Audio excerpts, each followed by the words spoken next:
আছে।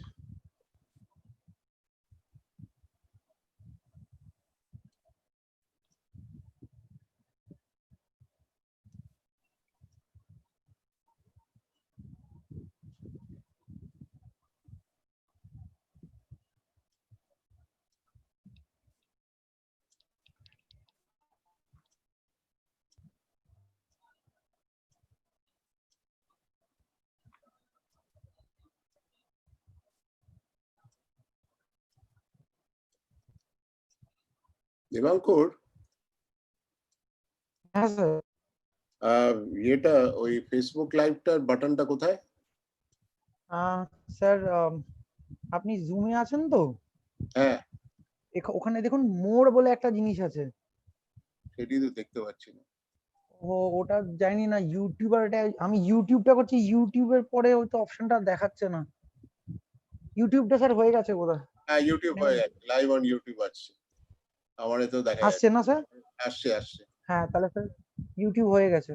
হ্যাঁ, তাহলে এবার স্যার আমার যত মানে ইউটিউব করলে আর ফেসবুকটা করা যাবে না। তাই তাই তো মনে হচ্ছে স্যার, যেখানে অপশনটা আসে আর আসছে না, ওখানে শুধু স্টপ লাইভ স্ট্রিমিং আসছে। স্যার একটা কাজ করতে পারেন, ইউটিউব থেকে আপনাকে তো আমি ইউটিউবের ক্রেডেনশিয়ালসটা দিয়েছি, হ্যাঁ। আপনি ইউটিউব খুলে দেখুন তো একবার, ইউটিউব থেকে ওটাকে শেয়ার করা যায় কিনা আবার। আচ্ছা, দাঁড়া দেখছি। স্যার আপনাকে হোস্ট করে দিলাম স্যার আমি।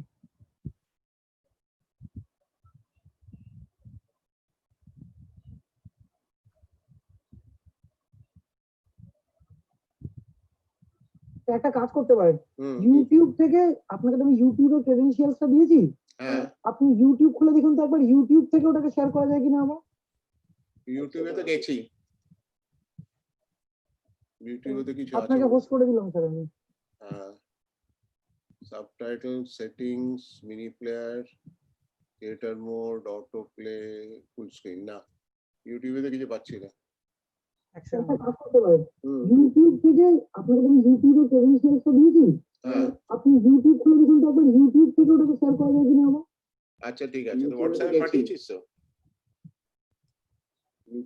আপনাকে হোস্ট করে দিলাম স্যার আমি। হ্যাঁ, হোয়াটসঅ্যাপে পাঠিয়েছিস তো?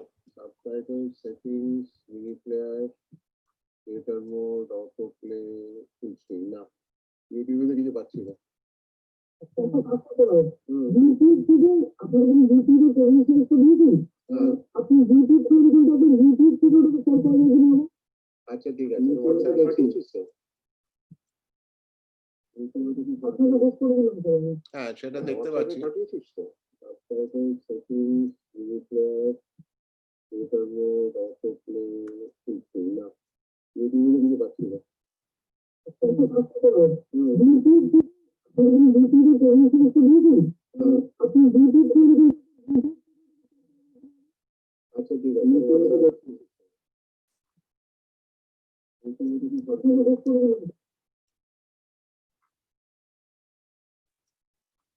Hello hello.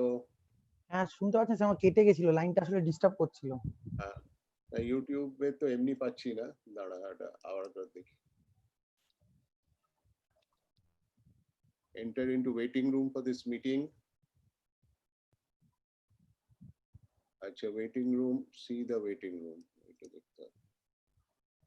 see the waiting room, Shashwati Nandi, admit, Soham Pal, admit, Malay Dasgupta, admit.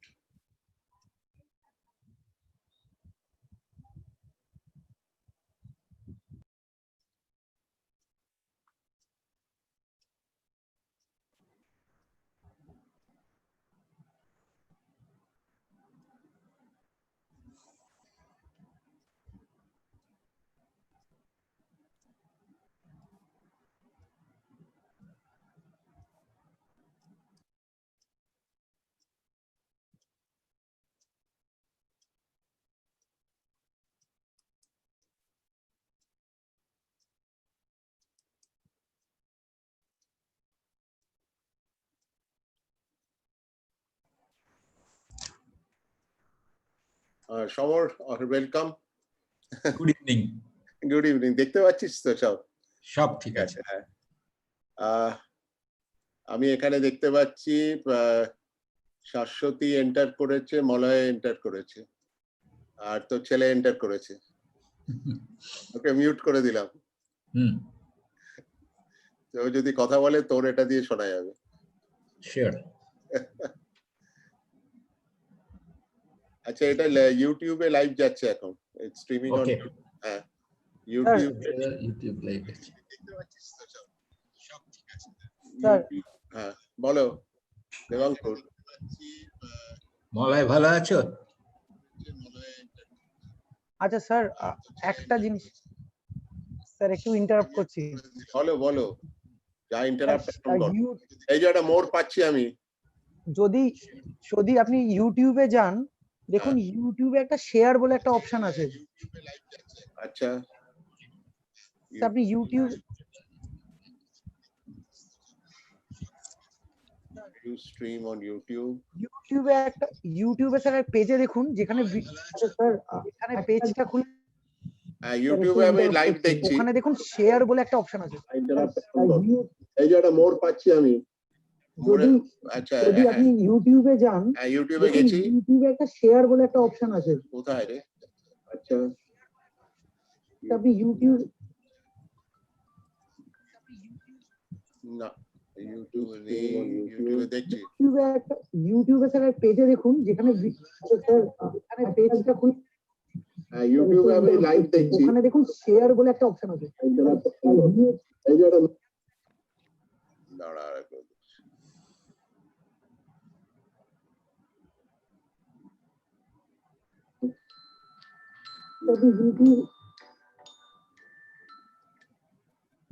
Hello, হ্যাঁ বল, কোথায় শেয়ারটা কোথায়?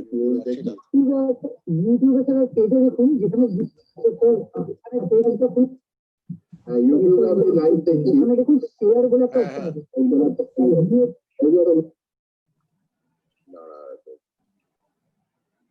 না, আমি লার্ন মোর একটা দেখতে পাচ্ছি, আর শেয়ার তো কিছু দেখতে পাচ্ছি না। হ্যাঁ, ছবি আসছে। হ্যালো, হ্যাঁ বল, কোথায় শেয়ারটা কোথায়? হ্যাঁ আছে শেয়ার, হ্যাঁ ফেসবুক করে দিচ্ছি, ফেসবুক করে দিই। না, আমি লার্ন মোর একটা দেখতে পাচ্ছি, আর শেয়ার তো কিছু দেখতে পাচ্ছি না। হ্যাঁ, ছবি আসছে। হ্যালো, হ্যাঁ বল, কোথায় শেয়ার? মনে হচ্ছে না একটা ছবি পাচ্ছি, এটা ইউটিউবে পাচ্ছি, ফেসবুক দেখছি আসছি। ফেসবুক করে দিই। আমি লার্ন মোর একটা দেখতে পাচ্ছি, শেয়ার তো কিছু দেখতে পাচ্ছি না।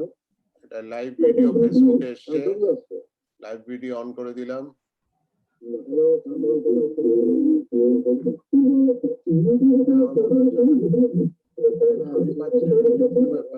Facebook wants to apply camera allow করে দিই। আমি লার্ন মোর একটা দেখতে পাচ্ছি, শেয়ার তো কিছু দেখতে পাচ্ছি না। এটা লাইভ ভিডিও ফেসবুকে এসছে, লাইভ ভিডিও অন করে দিলাম।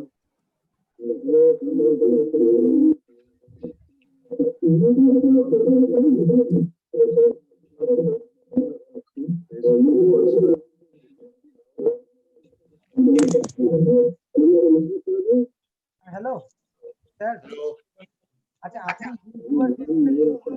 আপনি ইকো হবে, ডাবল ইকো। আচ্ছা,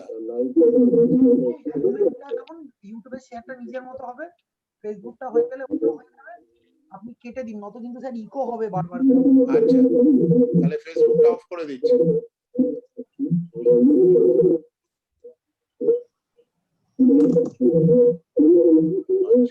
হ্যালো, এখনো শুরু হয়নি, ওরা নিজেদের মধ্যে বাক্যালাপ করছে। এবার ঠিক আছে? আচ্ছা, এবার ঠিক আছে না? হ্যাঁ ঠিক আছে। আচ্ছা আপনি কেটে দিন, নয়তো কিন্তু স্যার ইকো হবে বারবার। তাহলে ফেসবুকটা অফ করে দিচ্ছি।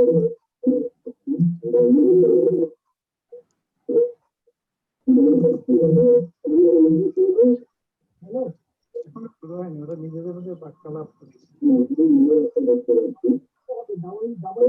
এবার ঠিক আছে, এবার ঠিক আছে, হ্যাঁ ঠিক আছে। Rajesh is on.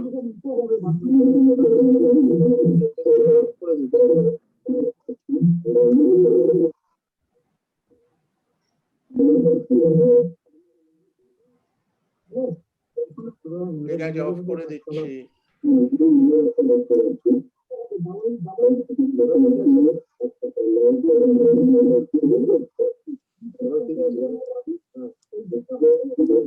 ঠিক আছে, রাজেশ is on.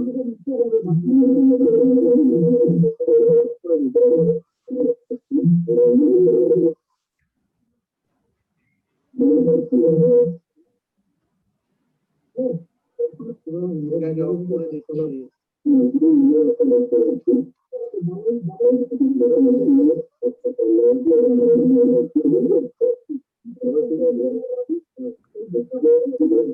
ঠিক আছে, Rajesh is on.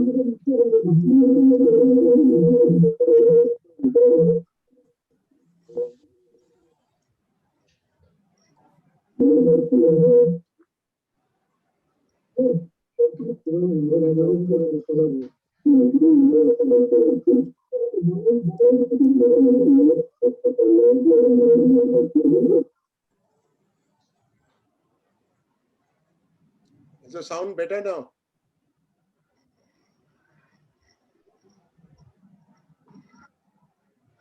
Hello, is the sound better now? I think so.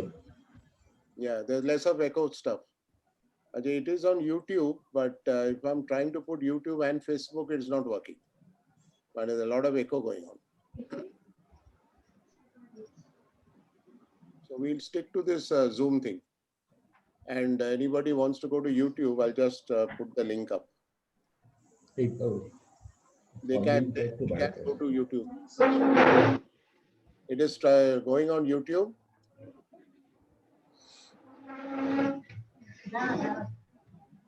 Debankur YouTube লিংকটা যেটা তুই হোয়াটসঅ্যাপে পাঠিয়েছিস ওইটে?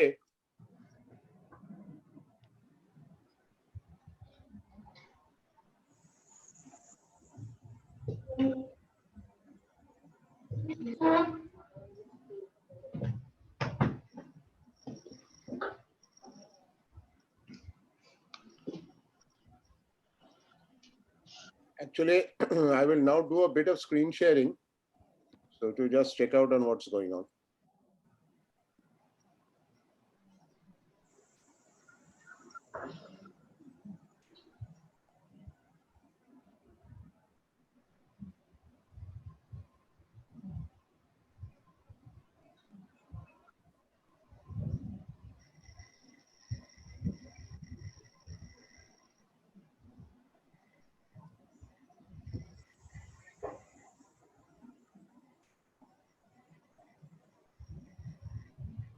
আচ্ছা, তুই ওই তোর জিমেল অ্যাড্রেসটা দিয়েছি ওইটাই লিংক? জিমেল যে অ্যাড্রেসটা দিয়েছিস ওটাই লিংক?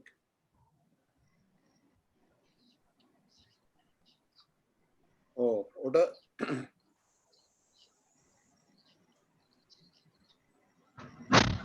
আচ্ছা, তুই ওখান থেকে ম্যানেজ কর না।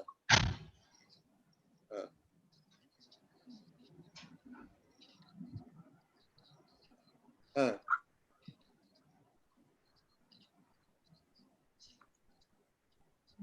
আচ্ছা ঠিক আছে, তাহলে আমার ওটা নিয়ে কিছু করার নেই, এটা অন ইউটিউব যারা যাবে দেখতে পাবে, বাস বাস।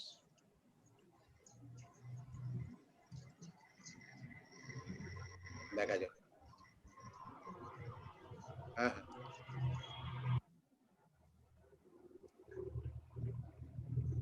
ঠিক আছে।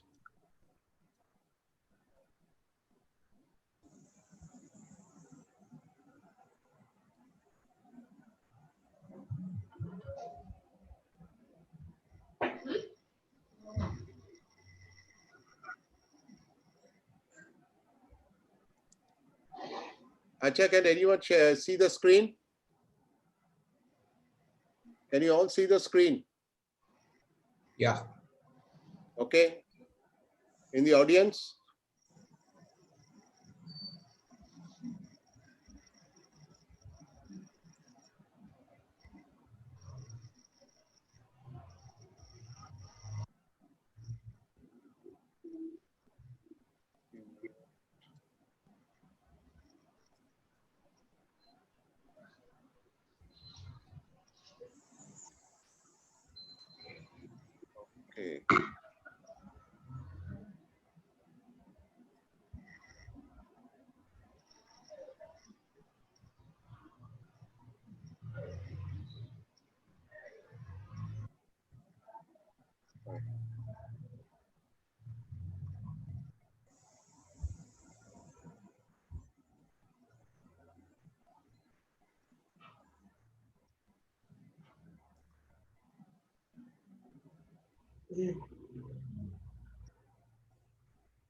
এটা করতে গেল রে।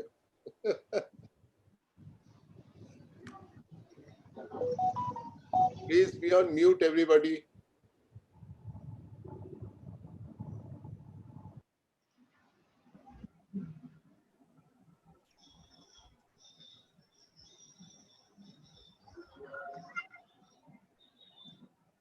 We are waiting for Deeptendra and Kunal to join us. They are both busy in webinars and both are extremely busy that way.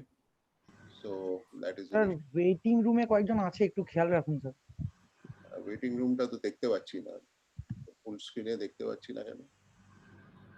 Waiting রুমটা একটু দেখুন, ওই চ্যাটের সাথে আসছে কি? পার্টিসিপেন্টসে যান স্যার, পার্টিসিপেন্টসে উপরে দেখতে পারবেন, দেখুন এখনো ওয়েটিং রুমে 3 জন আছে, তোতা রয়, আরসিআর, আরসিআর গোলক Bihari iPhone. Admit.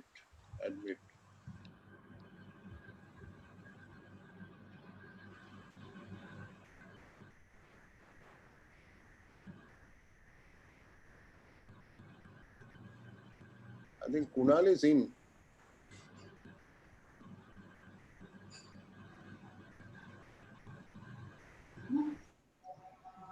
Pero, tin.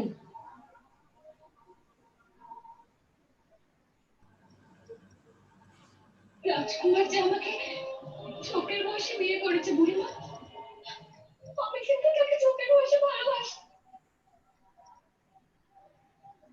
অনুযায়ী গত 24 ঘন্টায় ভারতে মৃত্যু হয়েছে 912 জন। শনিবার দৈনিক মৃত্যুর সংখ্যা ছিল 945। শুক্রবারের পরিসংখ্যান অনুযায়ী একদিনে মৃত্যু হয় 983 জন। দৈনিক মৃত্যুর নিরিখে রবিবার ভারত তৃতীয় স্থান থেকে দ্বিতীয় স্থানে উঠে এসেছে। মোট মৃত্যু নিরিখে সবার উপরে বিশ্বে মৃত্যু হয়েছে 1,76,332 জনের। দ্বিতীয় স্থানে ব্রাজিল, সেখানে মোট মৃত্যু 1,14,250 জনের। তৃতীয় স্থানে থাকা মেক্সিকো এখনো পর্যন্ত মৃত্যু হয়েছে 59,610 জনের। চতুর্থ স্থানে থাকা ভারতে মৃত্যু হয়েছে 56,706 জনের। এই পরিস্থিতিতে বিশেষজ্ঞদের নজর সংক্রমণের ডাবলিং টাইমের দিকে। দুটো সাউন্ড ঠিক করে না, তার সংখ্যাটা কতদিনে দ্বিগুণ হচ্ছে সেটাই করোনা সংক্রমণের প্রাথমিক পর্যায়ে ডাবলিং টাইম ছিল 3.4 জুনের। দেখতে পাচ্ছেন বেড়ে দাঁড়ায় 15 মাঝামাঝি সময় তা বেড়ে হয় 17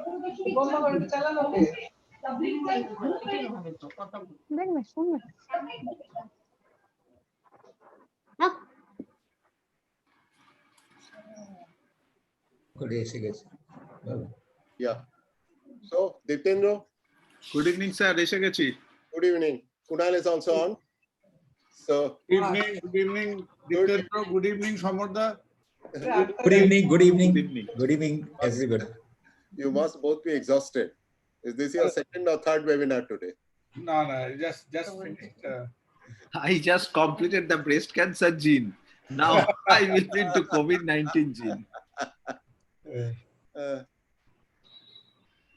okay, so let's get off then. We are on this and YouTube also, so that's fine. As we all know, we are gathered here today to deal with the controversies in COVID-19. Can you hear? Perfectly? I think so. Yes, you are audible. Controversies in COVID-19 is there. You know, the COVID-19 is almost 8 months old now, and it's gone around about 210 countries and more. And the more the countries, the more the opinions, the more the scientists, the doctors, the politicians, the media, the ordinary people, whoever, wherever, they are all have an opinion. And since we have easy access now to social media, everybody is putting in his bit into the pool. And that has resulted in a lot of controversies. They're going this way, that way, fake news, steady news, etc. Everything is going on. So there are controversies in COVID-19, which is there. And today our panelists have Dr. Shawaranjan Pal, the medical specialist and rheumatologist, Dr. Kunal Sarkar, who needs little introduction, cardiac surgeon and vice chairman of the largest private COVID hospital in Calcutta, and Dr. Ditendra Sarkar, who is a general surgeon and breast cancer specialist, and myself. Now, the whole thing is that apart from all these qualifications or the training or the practice or the years of experience, all of us are a little bit confused in COVID-19 information. And we see a lot of controversies, one going this way, the other way, that. So just to settle that and come to some sort of conclusion on these things, we are on these controversies in COVID-19. So I will ask once again all the participants, apart from the speakers, to unmute themselves, to mute themselves, please. We are getting a lot of here.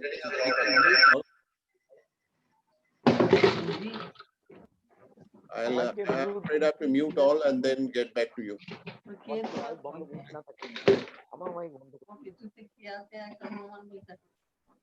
Just a second while I do all this stuff.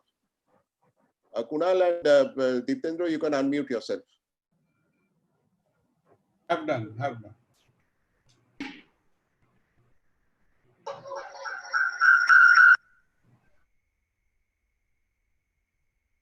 Okay, so we start off these proceedings, and what we are going to do today is to the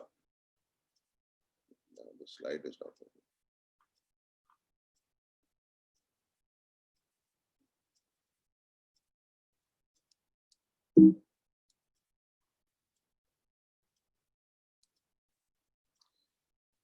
So over here, we are having the controversies. There's a lot of things we are discussing, and not only this, but a lot of it. So I won't go through the list just now, but we'll go through the next ones quickly.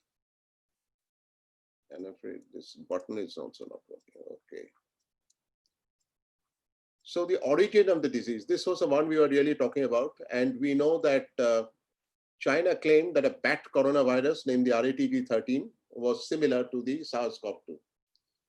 And in 2013, that's 7 years ago, 6 miners contracted pneumonia, and Zheng Lishi, was a Chinese bat woman, went down, found out from the bat fecal sample virus, which was designated as the RABT-CoV.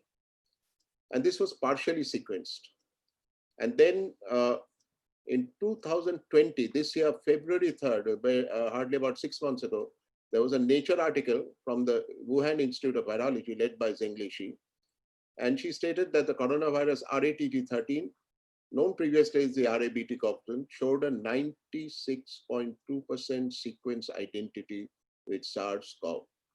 And therefore, they said that RATG13 is the closest relative, forming a distinct lineage from other coronaviruses and supporting China's claim that SARS-CoV-2 or the coronavirus is naturally occurring.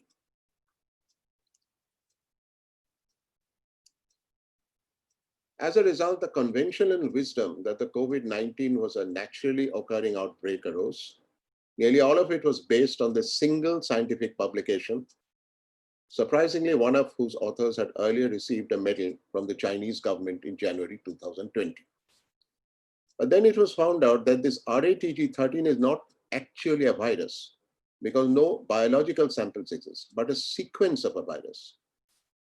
And there were doubts now with the accuracy, and it was found the collection method was the problem. And therefore, in comparison to SARS-CoV-2, there was a lot of problems already in that.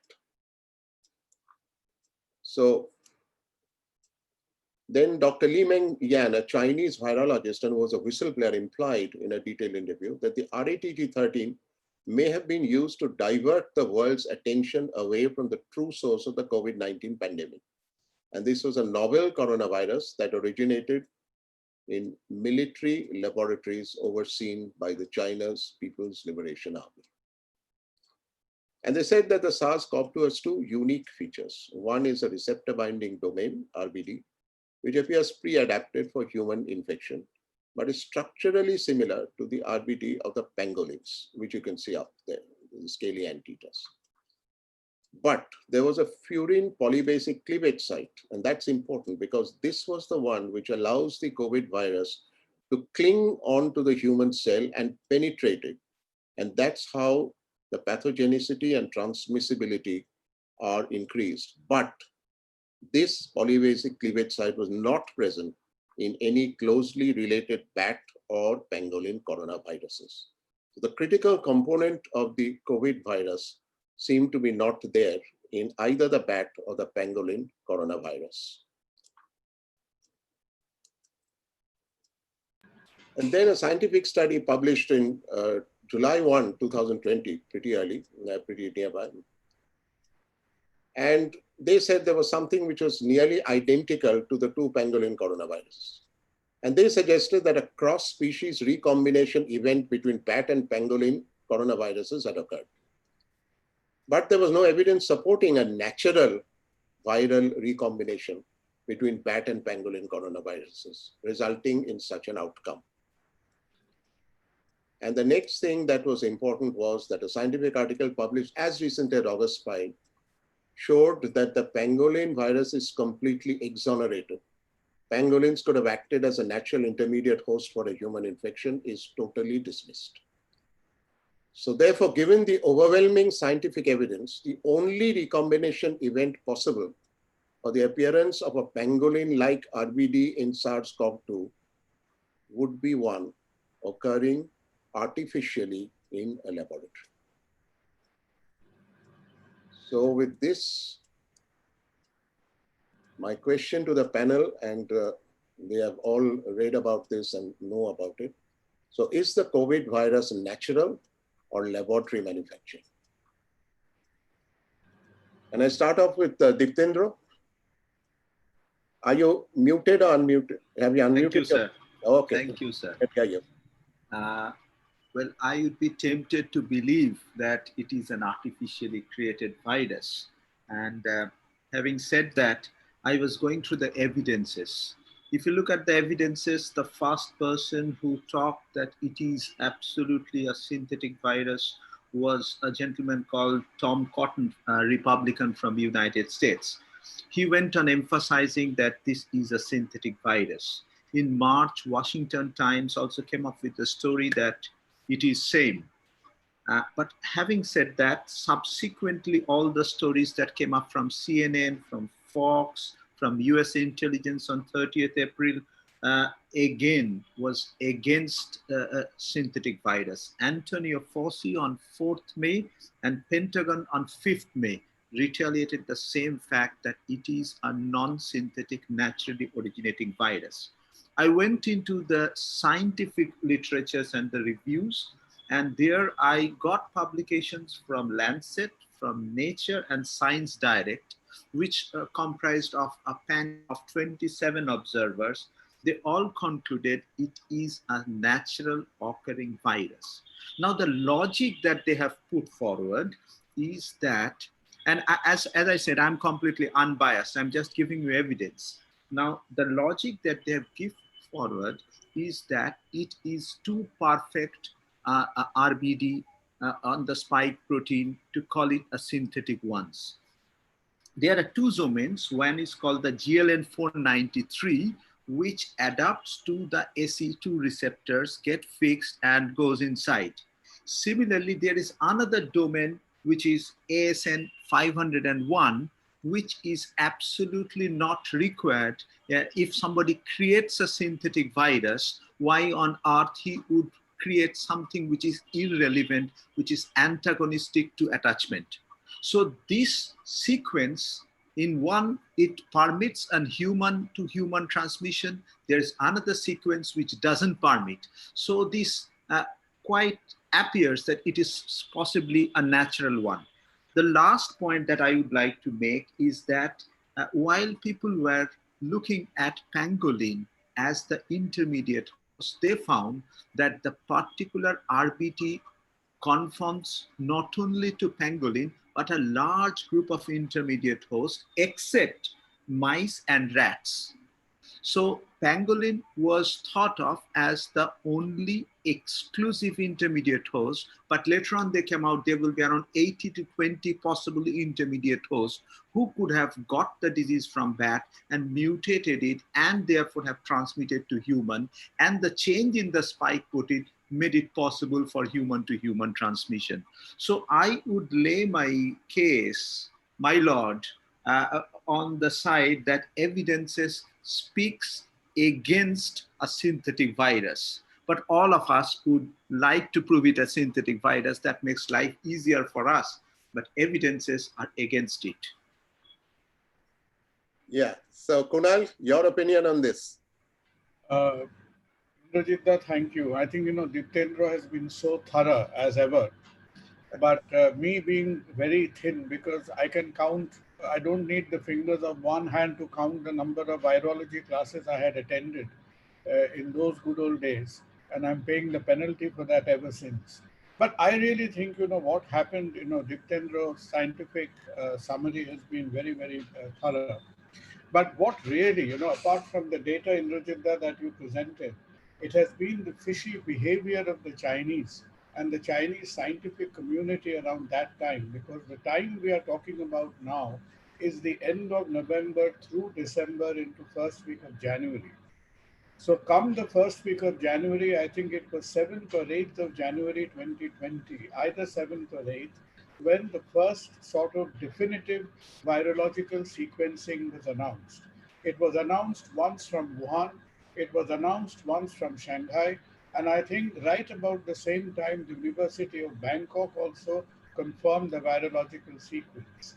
But there was a lot of hanky-panky happening before that, because it is believed that way through December, the two labs which were working in Wuhan, either they already had the virus sequence worked out, or they had worked it out secondary to all these funny fevers happening, and some of the records were actually destroyed. The research that locally happened in the Wuhan lab was actually destroyed. And this is the press report that came out in Global Times in China. Around the first week of January, Wall Street Journal is the first international journal to have published this story.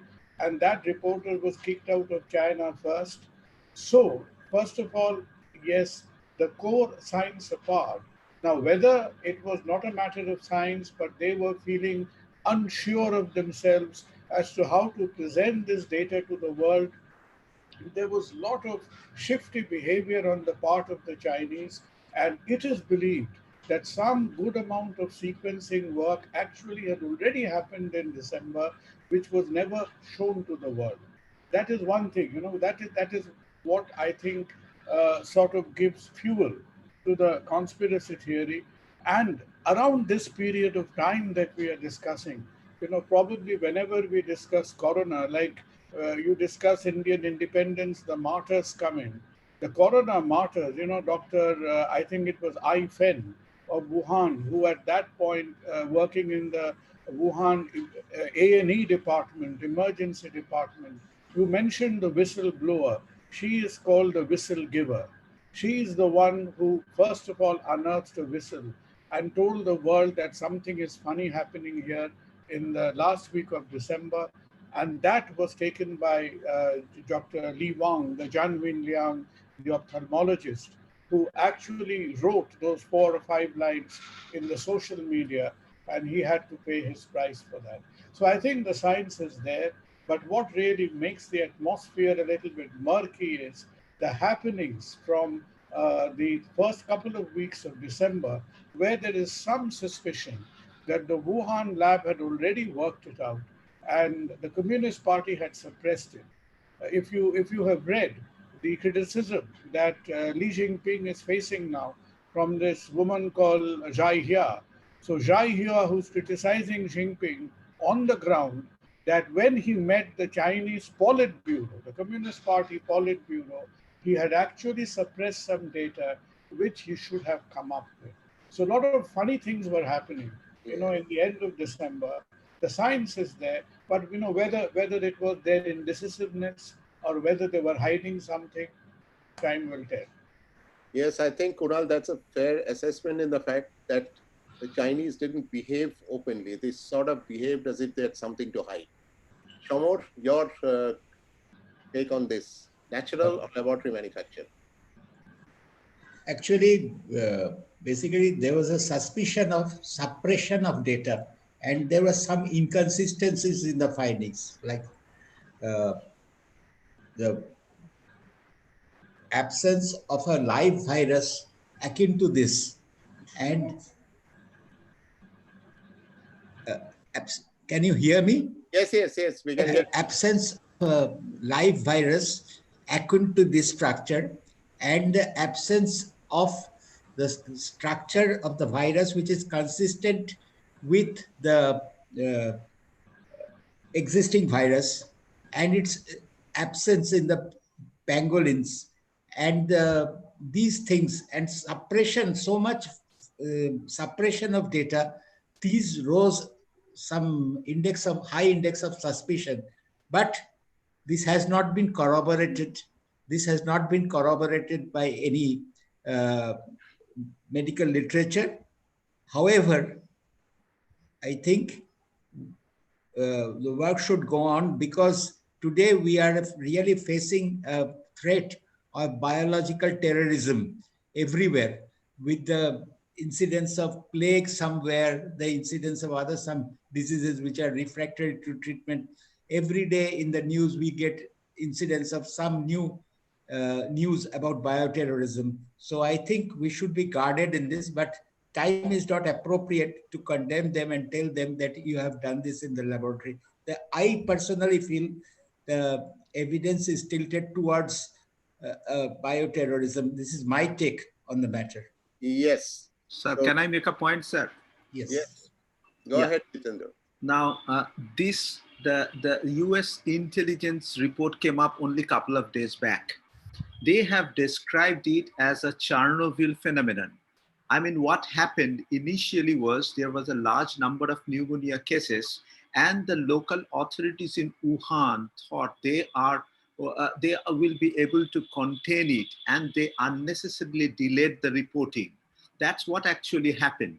Because if you look at what happened to the world on the same time, on 6th January, the genetic sequencing is done. 7th January, it is put up for genetic sequencing in the WHO site. On 10th January, 4 major companies applied for vaccine when it was only 500 cases in Wuhan.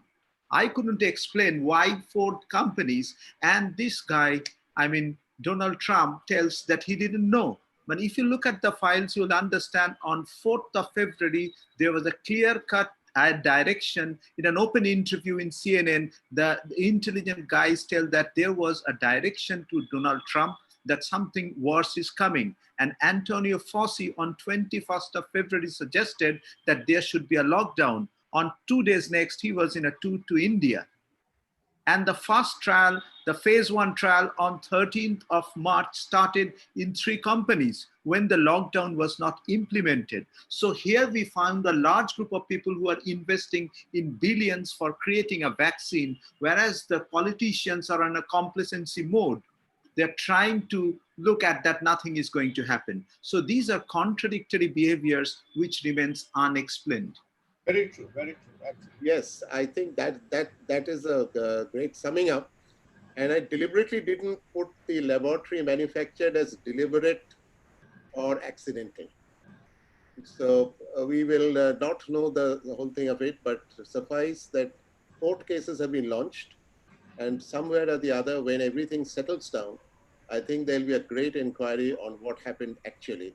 And maybe, just maybe, we will know the truth, or maybe it'll remain one of the biggest secrets like the Indrajit, if I just make a relevant point over here.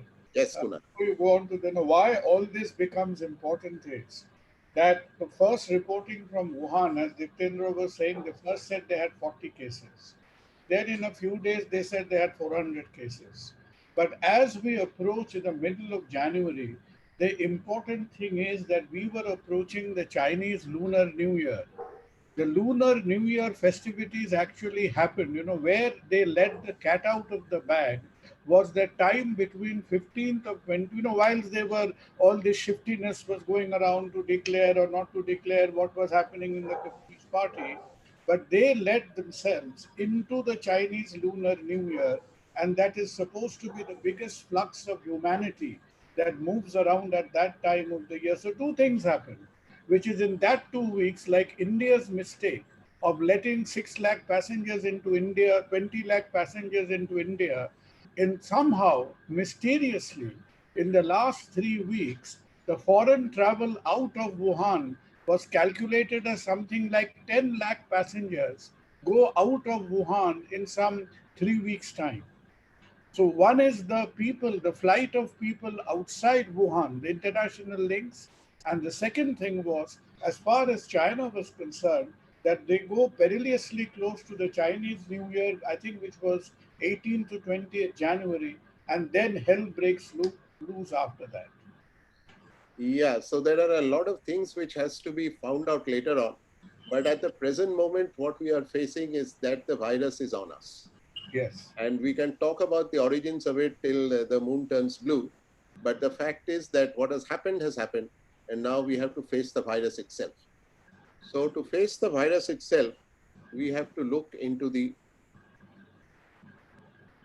testing. And the testing that we have here is the RT-PCR and the NAT test, the rapid antigen test, the rapid antibody test. And the numbers that we are getting nowadays as testing is antibody test plus rapid antigen test plus RT-PCR. And over here, there is an issue which is needs to be discussed. So one of the things that is happening all over the country is the blood antibody tests and the sewerage tests. Now the blood antibody test by itself shows that what you will generate is whether there has been past infection. And what is the importance of this would probably be in a sero survey by the antibody test, but we are not sure what's going to happen to that. So Ditendra, you're a great believer in the antibody tests. Why? Actually, sir, antibody test has its own role. Basically, CDC have divided the test into 3, the diagnostic test, the screening test, and the surveillance test. As antibody test actually is the best possible surveillance test. It can be used in frontline workers to screen them out.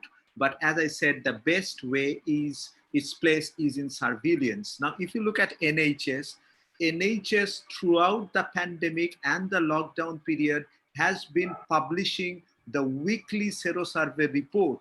And based on that, they were able to set their strategies. Somehow, I failed to understand.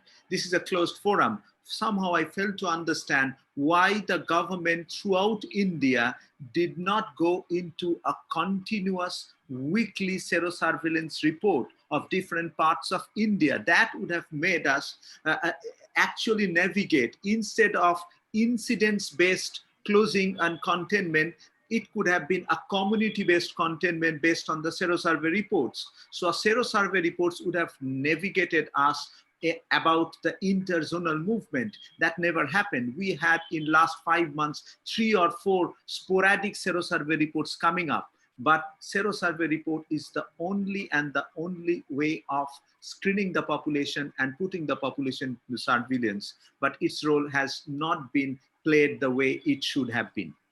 Absolutely, agreed, absolutely. The serosurvey role of the rapid antibody test is huge. So now they are bringing out the sewerage tests, which I've just given over here.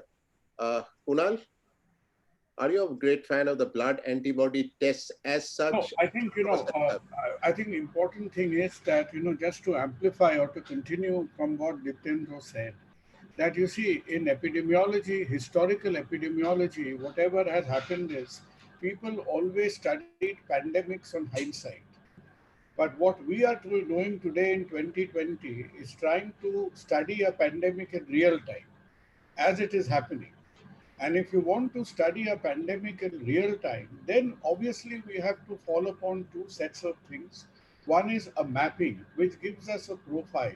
Where is it? What is the population predominance? How is it infective? So profiling or mapping of a pandemic obviously is obtained through antibody tests, but antibody tests had to be used far more thoroughly, far more exhaustively, and far more strategically. Because we seem to just have a smattering of a few antibody tests here and there. And the other importance is that through proper usage of antibody tests would have made exercises like unlocking. Like today, every 6 hours we are debating when should metro rail start? When should the suburban rail start? When should children go back to schools and colleges? You see, every exercise has what is called an infectivity trade-off. So it's like a quantum. You exchange one packet for the other. So instead of deciding these very important things, on which the livelihood of people hinges, so this is a kind of data which done properly and which done far more exhaustively would have helped us to make these decision makings. That how do you take these steps towards unlocking, transportation, resumption of school, colleges, investigation. So therein is the role of antibody tests. Previously, what we are scared of travel today. Historically, how did pandemic spread? There was no travel, in sort of in the 5,000 years ago. All the pandemics spread through war. The first pandemic that has ever been recorded is during the Peloponnesian War between Sparta and Greece. So armies used to march, they used to fight, kill people, and the zoonotic diseases used to march along with them as well. And at the end of the day, people would die either killed by the soldiers or by the infective organisms, and that would be the end of a military campaign. So today, I think antibody tests have to be done far more systematically. The question actually remains, I think what you have raised, a very important question is the accuracy. Because like in Delhi, today we believe 70% of the tests being done in Delhi are rapid antigen tests. Maharashtra is the seventh, eighth, and ninth wonder of the world added together. It is the only part of the world which is vomiting cases for 5 months incessantly. Right? It's like a diarrhea of COVID cases, and I think they are refusing to stop. And in Maharashtra, the health infrastructure is so hopeless. Kunal, we'll come to all that. So my last, I'll just end up by saying is the real confusion will come in the diagnostic arena. Not in the mapping arena, we are insufficient, but at least something is being done. And in the diagnostic arena, when we mix up and we kind of confuse the figures, that how many are RT-PCR and how many are antigen tests, then I think, there will be a little bit of indecisiveness in interpretation of that data. Yeah, I think we'll come to that. Shamor, your idea of the blood antibody test, I think Ditendra has a very valid point that it should have been done systematically from a long time to detect by the sero survey what is the actual incidence. Your take on that? There are two parts to this question. Regarding the diagnostic portion, definitely no single test is absolutely diagnostic, but for a community screening, rapid antigen test can be done, but it has its fallacies. RT-PCR NAT test is the gold standard of treatment, gold standard of diagnosis. However, serosurveillance, and I'm telling you, this has been advised by the expert epidemiologists. It was advised to the government of India sometime in April. I had talks to some very famed epidemiologists, and they said there was a plan to induct these antibody tests in the population at large. And that would be actually giving a true picture of the spread of the epidemic and how our strategies should be to contain the spread of the virus. Because if we have a situation, say, with a very high incidence of antibody titers in the population, then we'll definitely know that, say, 50% of our population or 30% of our population are having antibody titers. Then they have already had the infection, which was not severe, and then we can make our plans accordingly. So the testing of the RT-PCR has all of these fallacies: the false negative, the false positive, what is known as the persistent positive, what is known as the recurrence, and finally the cost of the RT-PCR test. And one of the things that comes in a recurring thing is the cost, if it can be made free. Anyway, the false negative and all that is a huge problem. The false positives, I don't know how that happens. And the persistent positive and the recurrence, we'll just deal with it a little more. But you must remember what Shravan was saying, and this came out in the NEJ. There's absolute certainty in diagnosis is unattainable. No matter how much information we gather, how many observations we make, or how many tests we perform. So if that is so, every test that we are doing will have its small fallacies. Now, so why are there false negatives in RT-PCR tests? And this time we start with Shravan. Why are there false negative in RT-PCR tests? Basically, it depends on the timing the tests are done. If it is done too early, then we tend to miss the tests. It should ideally be done in the 5th to 8th days of the illness or post-exposure. If it is into that period, the chances of getting positive test will be about 70% around. Whereas if we do it in the first 4 to 8 days, first 4 days, at least there will be very high incidence, about 50% incidence of false negative tests. And if it is done later than 8 days, into the 9th, 10th, or 11th day, then the chances of RT-PCR from the nasopharyngeal swab will be negative. We can get it from secretions lower down, like the bronchoalveolar lavage collection or the sputum collection. We can get it from there. So it depends on the time of the illness when we conduct the test. Another thing can be the collection of swabs is also a problem, because it is not always done by the persons well trained in it. And particularly one thing should be discouraged: the home collection should be discouraged, and it should be done by very competent and trained individuals only.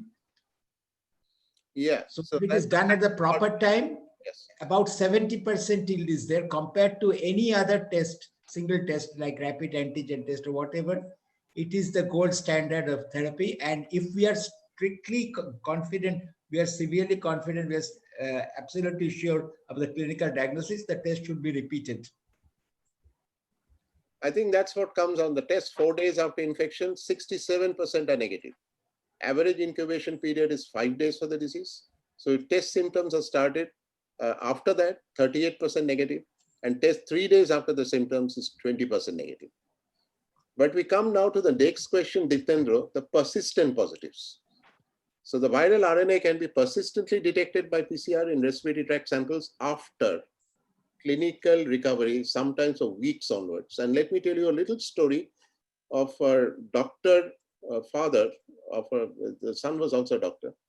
So Dr. Father was tested negative, was tested positive, went to a hospital, and his insistence was that he be released after he was negative. And the negative wasn't happening. So they discharged him in the positive state, and he continued to be positive for a month after that.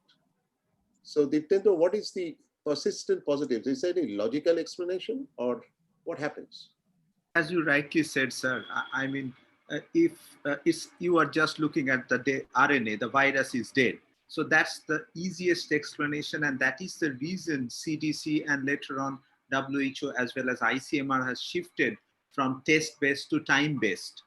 But I would like to make a point about the false positive. Why a significant segment or proportion of patients are having false positive. And today only I happened to talk with one of the journalists who has spent almost 18 days in his home. And he gave me a call that he did IgG twice, and every time it came out to be only 0.1.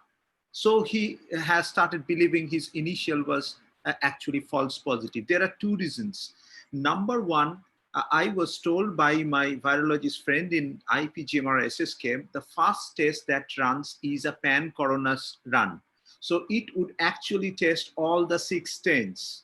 And if it is positive, they would run an COVID-19 specific, that's the second run. So what was happening once many of the laboratories would take it, hypothetically, they would run the first part and would not run into the second one. So the false positive was because of non-COVID-19 corona strain. That is one reason. The second reason, the different companies, they have different threshold of viral level at which the positivity comes. So there are some companies who tried to increase the positivity yield, and so they lowered the threshold. So a small amount of contamination in the lab would give rise to a false positive report. So if you look at companies like Abbott, their threshold is only 100. So even if there is some contamination on the place they are doing it, it will lead to a false positive. So these are the two specific reasons why false positivity is coming up. It's a genuine problem. We have had so many patients who have been tested false positive. And therefore, it also created confusion, because initially what was done was in the government sector, if somebody tested positive in the pan-corona strain, they were transferred. In the evening, the report came, it is negative. So people started believing that there is a manipulation in the test. It's not manipulation. The first run is a pan-corona strain, which can be positive. In the second run, it can come out to be negative. So that's what happened. And many of the private small lab would skip the second one. And we know of a lab where this question came up. They were reporting large number of positives. So that's the explanation. I think that's an excellent explanation there from Ditendra. And what we find that we were under the impression in initial stages that a positive means a positive. If you have seen a particular sequence and the DNA and the PCR test shows that it's a positive is a positive. A negative can be a negative, but a positive is a positive. Now we find the terms like false positives coming in. Yeah. So this one for Kunal, the recurrent positive. So in some people after tests negative by the PCR in 2 consecutive samples, they're released, they're doing well. And then later, within a month or so, their samples turn positive. Actually, I think this probably is the phenomenon which has been explained by this thing of the dead virus and stuff like that. That that people are picking up the viral remnants from the specimen. There was a lot of concern from North Bengal and other areas that whether people are getting reinfected and all these kind of issues. But I think that has by and large been laid to rest. So I think the dead virus phenomenon, some kind of a phenomenon is there. I would allow me, Indrajit, to introduce 2 other perspectives when we discuss testing here is that currently, you haven't raised this question, I'll just raise it and seek others' opinion as well. That at a time when India was doing 2 lakh tests per day, the percentage of antigen testing was about less than 10%. Today, when we are doing 8 lakh to 9 lakh tests per day, the percentage of antigen testing has gone up to about 50%.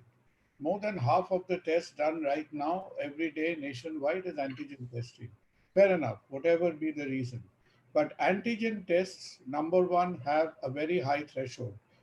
Well, if I might just interrupt for a moment, this is Yeah. something we'll discuss in the next slide. Oh, you will. Okay, fair enough. It is there. So I'll wait till the next. Yes. Okay. I know that's a very important point that you made. Now, the whole thing, what happens in these persistent positives and the recurrent positives, from ICMR and from everybody, even the WHO, they have come out with this concept that these are not infective. Yes, that's right. So that if you have a persistent positive or recurrent positive, they are not infective. So that is a good thing. So we may worry about the thing, but in terms, it is not infective. Again, I come to the CT value of the RT-PCR test, which have been said by no other person than the ex-IMA president in various video interviews. The CT value is something which we are looking at. So you see over here, the CT value by itself is called the cyclic threshold value, which indicates the viral load. And at some time, it was said that if your CT value is, say, less than 32 or more than 32, the cutoff value. So more than 32 shows less viral load. And the question that was raised now, should in every RT-PCR, should you attach the CT value? And this is what the Karnataka government wanted to do and wrote to ICMR on this. So the ICMR replied, said no, not advisable and is statistically flawed. And they said that there's no reliable data to show link between severity, infectivity, and CT value. And on more than that, they said that mild symptomatic cases have similar CT values to severe cases. And it depends on the collection, testing skills, calibrated equipment, pipettes, etc. And that was a whole issue. But the CT value is something which has been discussed a lot, debated about, but according to the ICMR, it is not reliable.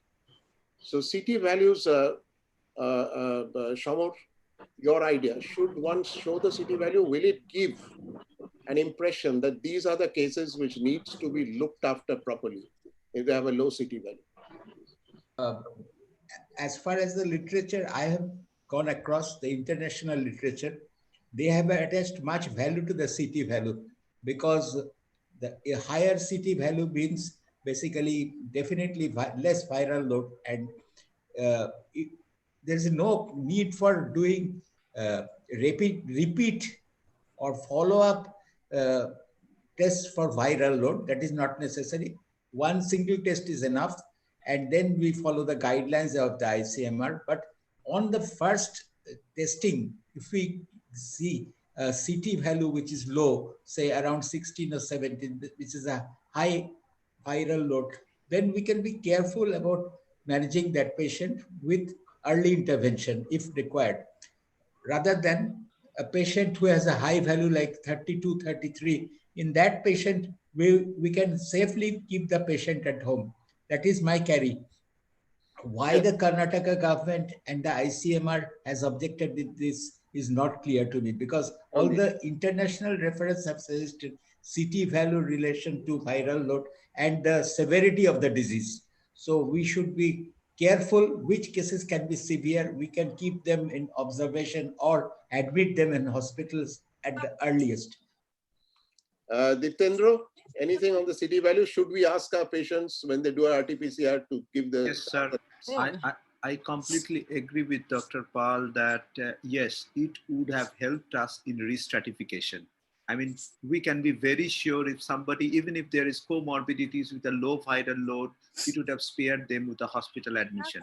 That is one side. But I think the main reason why ICMR would have not agreed to the government of Karnataka would be the huge amount of volume testing. I mean, as I know, most of the centers who are testing 1,000 plus tests every day, they are doing it on a Pulsera just to reduce the load.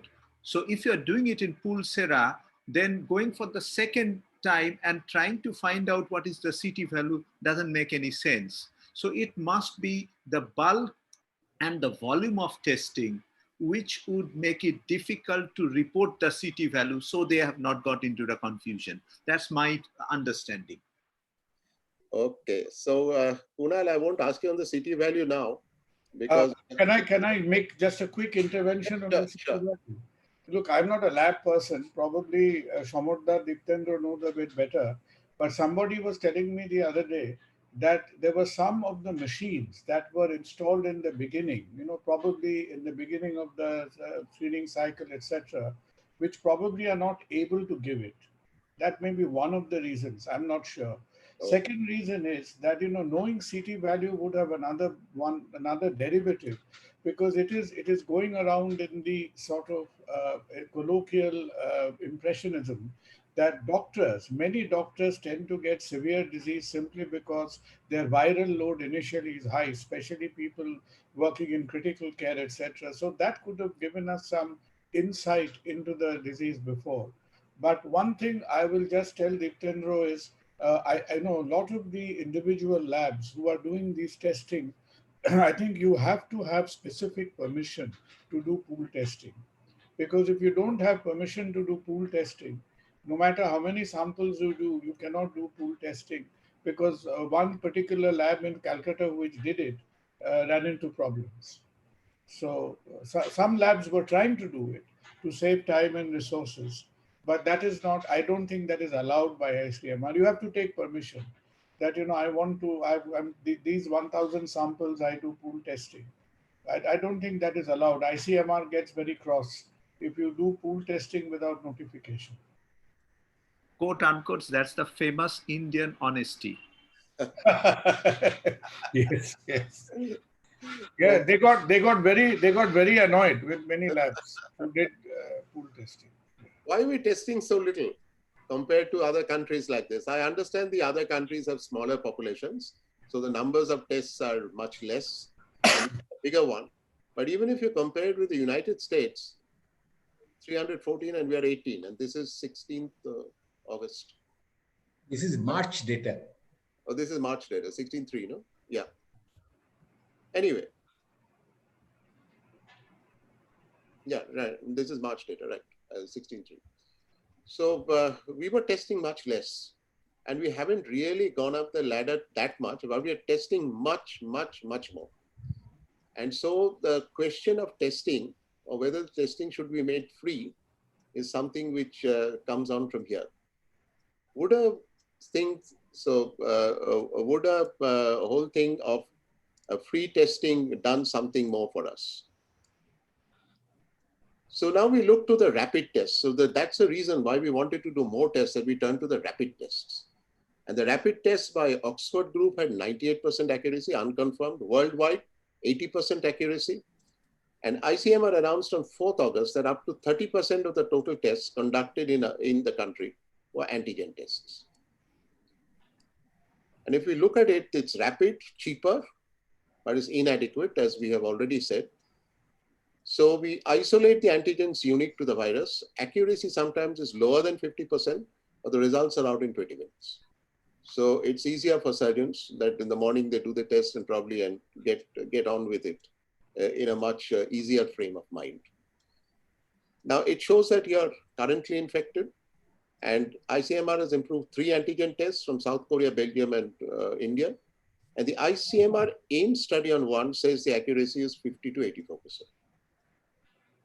And the ICMR guidelines is that negative antigen should get an RT-PCR test done. And that's a guideline. Whether that will be followed, I don't know. But if you look at Delhi, what's happened there, and this was the thing that Kunal was saying about, Delhi on the 29th June, the black ones are the antigen tests, and the RT-PCR are the red ones. And on 29th June to 27th July, in the space of 1 month, you see how the black lines are going up. People are doing far, far more antigen tests. So that's how the figures are going up of testing. And if you again look at it in another aspect, less than 1% of those who tested negative in an antigen test went on to have a PCR test.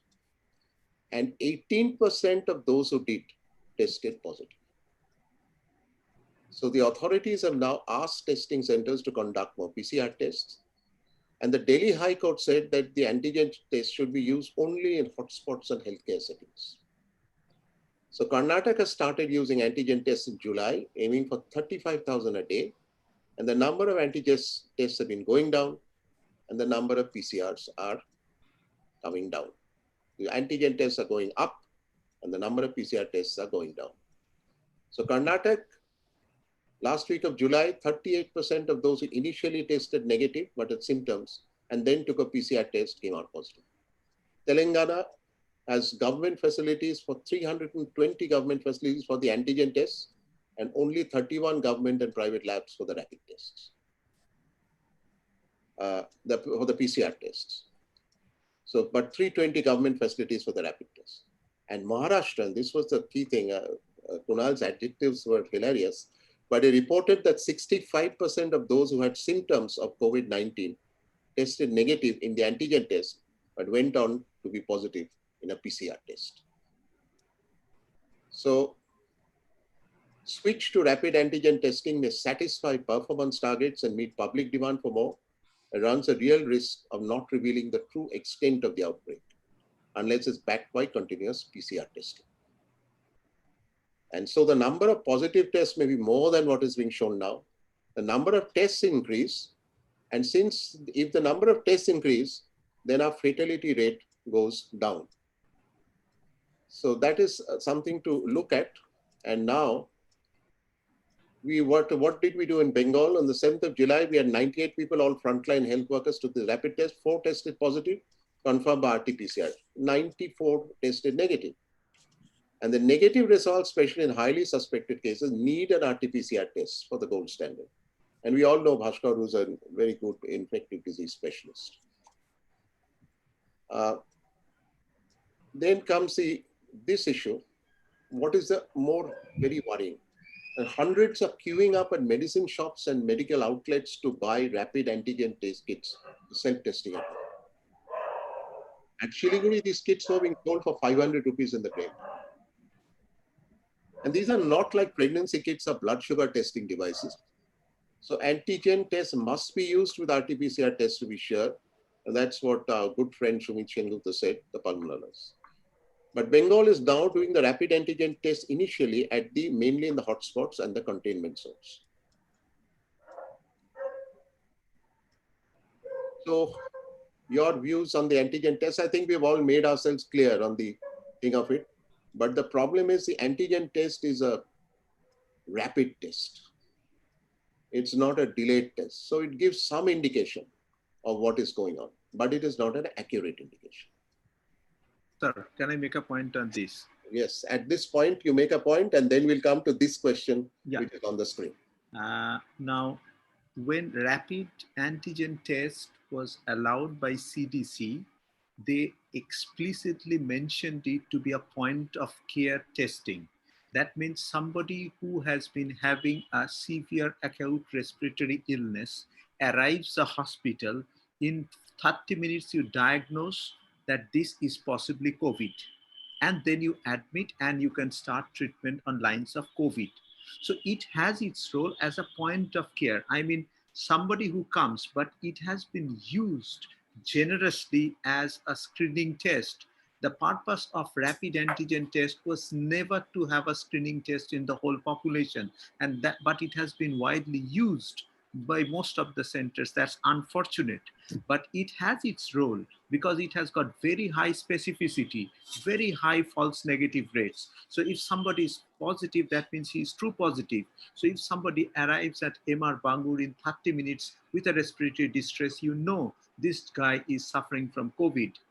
Previously, if you had to believe in RT-PCR, then the patient would have waited for 1.5 days to get an RT-PCR test. So we have converted a point of care test for diagnosis to a general use. That's unfortunate, but the test should not be blamed for that. I think that's a valid point. It has its place, but not scale up numbers. Can I make a point here? Absolutely. It's yours, and after that, Shambhav. Indrajit, a couple of points. First of all, as far as the why were we initially testing little, there are two perspectives. One is if somebody mute their mics, somebody is ordering dinner in the background. That makes me feel hungry, So I'm not sure who it is, but anyway. fair enough. So I think one thing is, probably if I'm, my impression is that setting up an RT-PCR lab, getting out into the districts, out of the city, etc., is not an easy job in our country. So I think that has got severe infrastructural and manpower limitations. And that is where so many people are, so many states can go that much and not beyond. So every state you look at in India can take a few steps and get stuck. Second point is, just a point of hilarity that you mentioned Telangana. Hyderabad actually had the lowest testing record of any city in the world. Actually, way into May or June, there were a few days when Hyderabad had not tested anything at all, right? So even if you went into dark, deep Africa of Livingstone, you couldn't find. Hyderabad probably wanted to diagnose COVID through horoscopes. I think they're very good at it over there. But they had the world record of any city in the world testing lower than that was not seen. The other question, which is, I think, a bit oblique but important, that question is, you see, ICMR keeps a very tight tag on this RT-PCR labs and COVID testing, etc. Fair enough, they're very possessive about it. And in India, we are perhaps the only major country in the world which are scattered with diagnostic facilities, and 50% of them are not that bad. So we did not use our diagnostic capability potential in the private sector to use it. If you can do CEA antibodies, prostate-specific antigen, whatever, lipid profiles, why couldn't we not do it in the private sector? Because that was initially done under the premise of quality control. Fair enough. But now that we have mixed, milk and water together, and we are doing 60% of these tests, or 80% of these tests being antigen tests anyway, I don't think that puritanic principle of tight control on RT-PCR holds anymore. So probably with some quality control, this restrictive possessiveness on RT-PCR tests should now be lifted to enable more labs to do it, because that may be one of the ways in the same price band, because otherwise, I think, that we have gone up to 8 lakhs, 9 lakhs, whatever, thanks to the addition of the antigen tests. And at what numbers testing should end? Testing should at least be escalated to the level that the test positivity rate comes below 5%. That should be a threshold in a country like ours, because now all India wise, I think we are somewhere one day between 9%, then in 11%. In Kolkata, in West Bengal, I think to yesterday's figures is somewhere around 8.9%. We had gone as high as 16%. So I think numbers should be escalated, preferably RT-PCR, till we get a test positivity rate of around 5%. But I am sure, no matter how much we shout at the top of our voices, there are serious infrastructural and manpower limitations to make RT-PCR possible primarily in the government sector. They should really now look to using the non-used capacity in the decent private sector labs a little bit more. Shambhav, your views? Antigen tests, anything new to add, or will you talk about at what numbers? Antigen test as a screening test, it is fine. And in cases, emergency situations, as Dr. Diptendra has mentioned, that is fine. But one concept, even RT-PCR can be negative. So we treat in the clinical context. If we are clinically sure this patient is likely to be COVID in a situation of acute onset ARDS, in this scenario, we will treat it as ARDS, ARDS due to COVID-19. So that is accepted. So antigen testing can increase the numbers, but it will not contribute to treatment except in an emergency setting. So I think we have to depend on RT-PCR, and RT-PCR testing has to increase.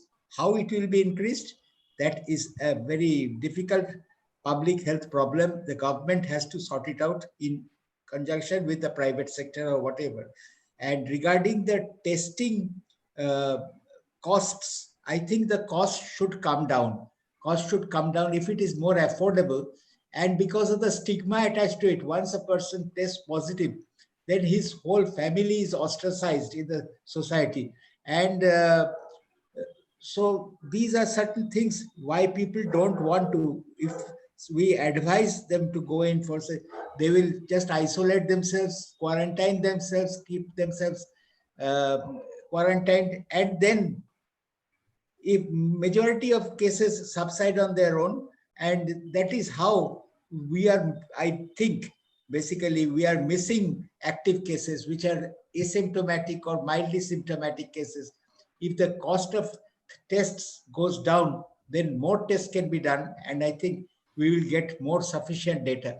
And regarding the numbers, the WHO set a target of 140 per million, which we have now exceeded. As of date, we are doing 750 per million tests, and we propose to do 900 per million tests. That is 10 lakh, that is 1 million tests per day. So that is the goal. And about more than 50%, this shows 50%, I think more than 50%, maybe 70% are antigen tests, and the rest are others. In the cases where antigen test is negative and we have a high index of clinical suspicion, RT-PCR is mandatory. And RT-PCR test repetition after recovery of illness, I think, is superfluous. That is what the current medical literature suggests, because both ICMR and other international organizations say the repetition of test before discharging a patient or before continuation of therapy and other things, rehabilitation, is not essential. And that leads to unnecessary confusion. Thereby, we can cut down on testing numbers, we can cut down on costs. That is my carry. I'll just like a quick word from Ditendra on what he feels, when will the testing end? I think the government should come out in the open about the serosurvey status of the country. We must know in which direction the country is going. Then only you will be able to come out with your next policy. I'm sure they know, but it's not in the public domain. So I don't know in which direction this pandemic is going. My only direction is from media, who would always tell the number is increasing, lafiye barche, but that doesn't give us any viewpoint of what's happening to the pandemic. Correct. So we have sero survey, sewage survey, mutations. I don't want to go into this right now. It's too okay. Let's turn to the therapy part of it, the hydroxychloroquine. So this was a paper which came out in the Archives of Pharmacology Research 2020, and said that considering their ocular, cardiac, and neurotoxicities, chloroquine and hydroxychloroquine should not be recommended as preventive drugs for the COVID-19 pandemic. 1st of August 2020. So that brings us to this, the Medica experience, the anecdotal experience. And Kunal, I want to start this off with you, because I was told that no patient or very few patients of rheumatoid arthritis on chloroquine got serious COVID-19 disease. And you have an experience in a hospital of over 2,000 cases. And you can read the other slides, the ICMR recommendations for chloroquine, etc. But that's an advisory they gave way back, and that which many have been following. But Kunal, is it true? It's anecdotal, I understand. But seriously, none of the, or very few of the rheumatoid arthritis who were on chloroquine, did they get serious COVID-19 disease?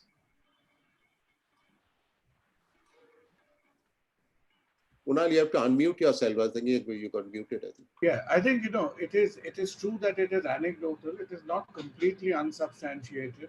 I mean, even though we have a decent volume of this, of COVID cases, there is an impression amongst our clinicians that people who were on chloroquine long-standing for rheumatoid disease and maybe some other conditions, they did not really get clinically manifest as much. And by and large, because all of us to varying extents have been exposed in clinical situations, and even in that situation, we made a decision way back in February, at the beginning of March, that we put the entire clinical team on this the telltale doses of chloroquine, and we've kept as such. But I'm told, even by the medical team at the moment, that they have not really come across that many patients who've been on previous on chloroquine for rheumatoid disease come in with florid COVID symptoms. I think that impression still stands. So these are the ICMR recommendations for chloroquine, which we all know about. And this is another trial of the hydroxychloroquine in post-exposure prophylaxis. So this was done by the NEJM in 2020 June. And they said that a randomized double-blind placebo-controlled trial across the United States and parts of Canada, they tested hydrochloroquine as post-operative prophylaxis.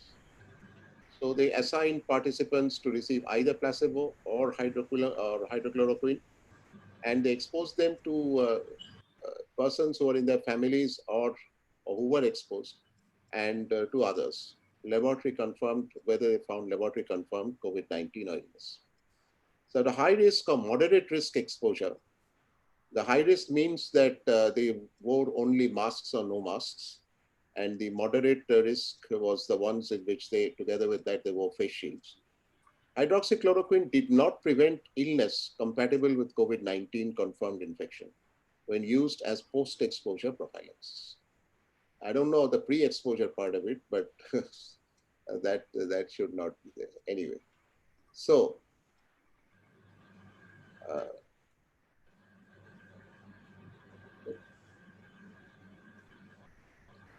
so hydroxychloroquine should be taken as prophylaxis. This is the question I put to the panel. So start off with Shamor. Yes. This is your pet topic. Yes. Two things I will highlight. You had raised the patients on hydroxychloroquine, RA patients, rheumatoid patients on hydroxychloroquine, whether they had COVID-19. Actually, I have several patients on hydroxychloroquine, RA patients. Fortunately, maybe I haven't had an occurrence of COVID in any of my rheumatoid patients. That may be a mere coincidence, but I have got a sufficient number of flares in lupus patients on hydroxychloroquine. This kind I can tell you. So hydroxychloroquine is amply protective. I cannot share this fact. Secondly, regarding the pre-exposure prophylaxis as prescribed the ICMR, most of us doctors who work with patients, we are taking this in our country, and I find the incidence of COVID-19 in persons, in doctors or frontline workers who are already taking hydroxychloroquine in the prescribed doses. I have not come across any case. Of course, the limited number of persons that I know, vis-a-vis the patients, the doctors who are not taking hydroxychloroquine. This is definitely not a study. There is no double blinding, nothing. But I think, and this is the ICMR guidelines, and whole of India is following it. I think, at least for the medical professionals and the frontline workers, I would, as a first line, advocate it. Kunal? I think we're good, because maybe we are hanging on to straws, but fair enough. If it doesn't do good, go back to dear old Hippocrates and say, even if it does no good, it does no harm. So get on with it. It is pre-exposure prophylaxis. It is not for treatment. Yes, that's right. Kunal, was there something in Medica in which a couple of your directors got this COVID-19? Yes, one of them, no, two of them got COVID, And I confess, I think both of them were on prophylaxis. Yeah. But if I will ask one question to all three of you and be honest about it. Are you taking hydroxychloroquine? I am. I am. I am. I'm also. I am. And Sir, I think. sir, can I make a point on this? Please, go ahead. We are running this short trial at IPGMR where we have put in those persons who are taking hydroxychloroquine. You can also, I will pass on the link, you can submit your data as well. And we have been able to initially analyze and find that those who are taking hydroxychloroquine are having lesser incidence of COVID. And even if they have, it comes out as a mild form. We have had our colleagues who tested positive with huge amount of comorbidities, but went off smoothly with mild illness. In my unit, out of 19% from an intern to myself, only one tested positive, my assistant professor, and I found out he was the only person who never took it. So in my department, I have had 2% suffering, and two of them, Dr. Emil Shah, never took it, and my assistant professor never took it. So you will find majority are those who are not taking it has higher incidence. But the problem is my colleague in pharmacology, who is doing this study, Suparna Chatterjee, he tells me that, Dada, there is a bias because those who are taking hydroxychloroquine, they are also taking equally important precautions. Whereas those who are not taking hydroxychloroquine, they are usually callous about the precautions. So that may be a confounding bias. But as I said, the anecdotal fact is the level 4, level 5 evidence is it is protecting. We would agree, definitely would agree. Yes, so there it is, very positive. Ivermectin. Shamor, your cause. This is approved by FDA, ICMR. It does antiviral activity in vitro, first highlighted in Bangladesh. The UP government has approved the use of ivermectin as a replacement for hydroxychloroquine. And even in Australia, the Center for Digestive Disease, Medical Director Thomas Borody, who had some great work on the peptic ulcer disease, says the FDA and TGA approved ivermectin and he uses regularly in a hospital and he uses it with doxycycline and zinc. So ivermectin is one. This is one of the criteria, and I'll just add another slide onto that. The Bangladesh-based International Center for Diarrheal Disease, they're carrying out a trial on 72 infected patients in 4 hospitals, and they'll have the results by a couple of years, and they have a single dose ivermectin along with 5 doses of doxycycline, while another group will receive ivermectin alone once a day, while the third group will receive placebo for 5 days. So this is one study that is going on about ivermectin. So your take on that, Shamor? Ivermectin, I have no experience of using it, but there are contradictions.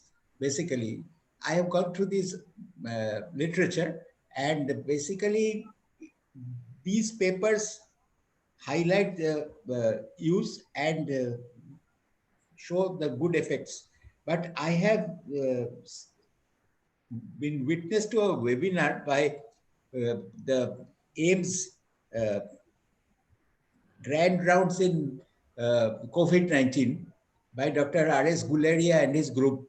And in the AIMS grand rounds, he was particularly critical of ivermectin. He said the dose that is advised for ivermectin, that is 12 grams, is inadequate, and the dose should be 120 milligram to be effective. I am not sure about it, but I have encountered in these grand rounds, basically this mention. Because I don't have any experience of using ivermectin, I cannot comment on this. But if it is effective, as claimed by the authors and by the FDA and other authorities, then it will be a very good drug for mild cases. Ditendra, any views on ivermectin? So as I said, it's a level 3 evidence. It needs more randomized control trials and meta-analysis. But till then, if you get something, it's not doing, as Kunal said, it's not doing harm, why not use it? Yeah, as far as I heard that the big hospital, like Tata Main Hospital, has picked up a lot of ivermectin for that stuff. AIMS is not using it. AIMS, New Delhi is not using it. I have no experience of this. Yeah. So we move on to the next thing, accepted and practiced methods. Are we agreed on this thing? On the early phase, hydroxychloroquine plus minus azithromycin, ivermectin plus doxycycline and favipiravir, which is now making a big wave. In the moderate phase, oxygen therapy, high flow nasal cannula, prone ventilation, steroids, remdesivir, anticoagulants, convalescent plasma therapy. And to manage the cytokine storm phase, tocilizumab. So any comments on this before we move on to the next thing? I'll just, yes, Sean. 1 minute. Yes, regarding the early phase, most important thing in the early phase is to segregate the cases who will be kept at home under domiciliary quarantine and the patients who go to hospital. Hydroxychloroquine, as of date, basically it has been disproved. However, still AIMS is continuing it as level 1 treatment for early phase. However, it has been disproved by articles in August. Azithromycin should never be used. That is one thing, particularly in conjunction with hydroxychloroquine for fear of arrhythmias. And regarding ivermectin and doxycycline, as I told you, I don't have any experience. At least in our country, AIMS is not following this. And most of the cases respond to isolation and supportive therapy. Favipiravir, I think, has a very limited role. And it is only important in cases, in moderate phases and in the very severe cases where drug treatment is called for.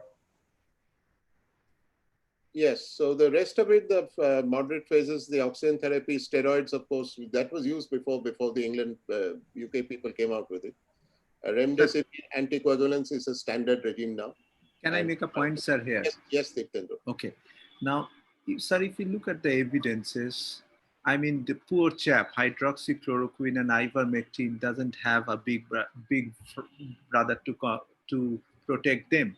But having said this, if you look at the evidences generated in remdesivir, evidences generated in tocilizumab, none of them have been able to test at time, because of the simple fact, in most of the circumstances, when we are trying to reduce death in moderate and severe forms, the comparison is between apples and oranges. And none of these drugs could actually reduce deaths.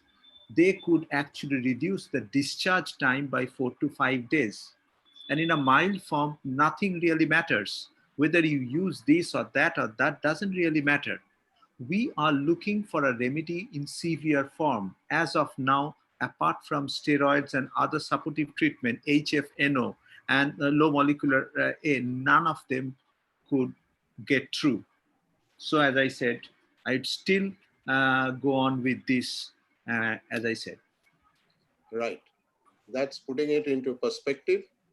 And we go on to the next one, the oxygen therapy and ventilation. I think we are agreed on that, but I want to talk on ECMO because Kunal is here.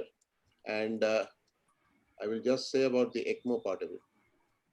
So this is basically extracorporeal membrane oxygenation in which the blood is taken from the human beings. They say that the lung is reduced to a solid block. It is not flexible or soft anymore. It doesn't do its job of oxygen ingress and CO2 exodus. And the blood is taken from the vein. It's cleaned up. The carbon dioxide is got out. It warms the blood and puts it back into circulation. Basically a heart bypass machine. And this requires this huge team effort with at least 20 to 25 persons. And the reason why I'm going to Kunal is, from what I gathered from information, you have the highest number of ECMO treatment in India. Is that true? And can you tell us some of the experiences? It is, Indrajit. We are happy to say that we are not only India's largest experience, we are probably, as a single center, one of the larger experiences in Asia, right, at the moment. So we have in our center, I think we've done up about 26 ECMOs so far.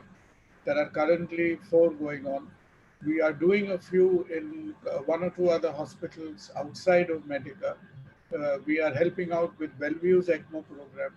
So there are, I think, one or two cases happening over there. And not only Medica, I think what is more interesting is that quite a few other units of our city, like, Apollo has experience with it, AMRI has experience with it, Rabindranath Tagore has experience with it, but maybe in lower numbers. So one thing to emphasize that how we got into this ECMO business was that we were always, there were many units using it for pediatric cardiac support, cardiac assist devices. The important thing over here is, number one, is selecting the patients for ECMO. And our chaps who does the ECMO, we have Dr. Dipanjan Chatterjee, Orkot, who are the frontline commandos of this ECMO unit.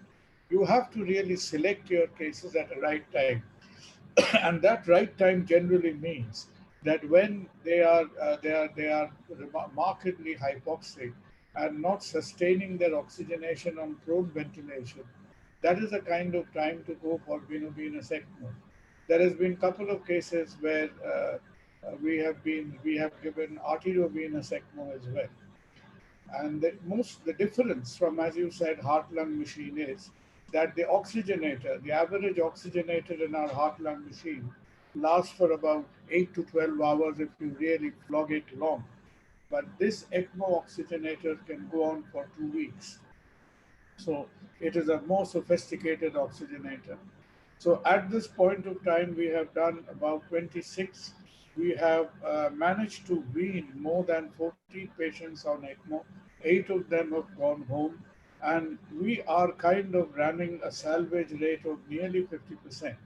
So a salvage rate of nearly 50% is really reasonably good for the ECMO statistics. Delhi has done about 7 or 8.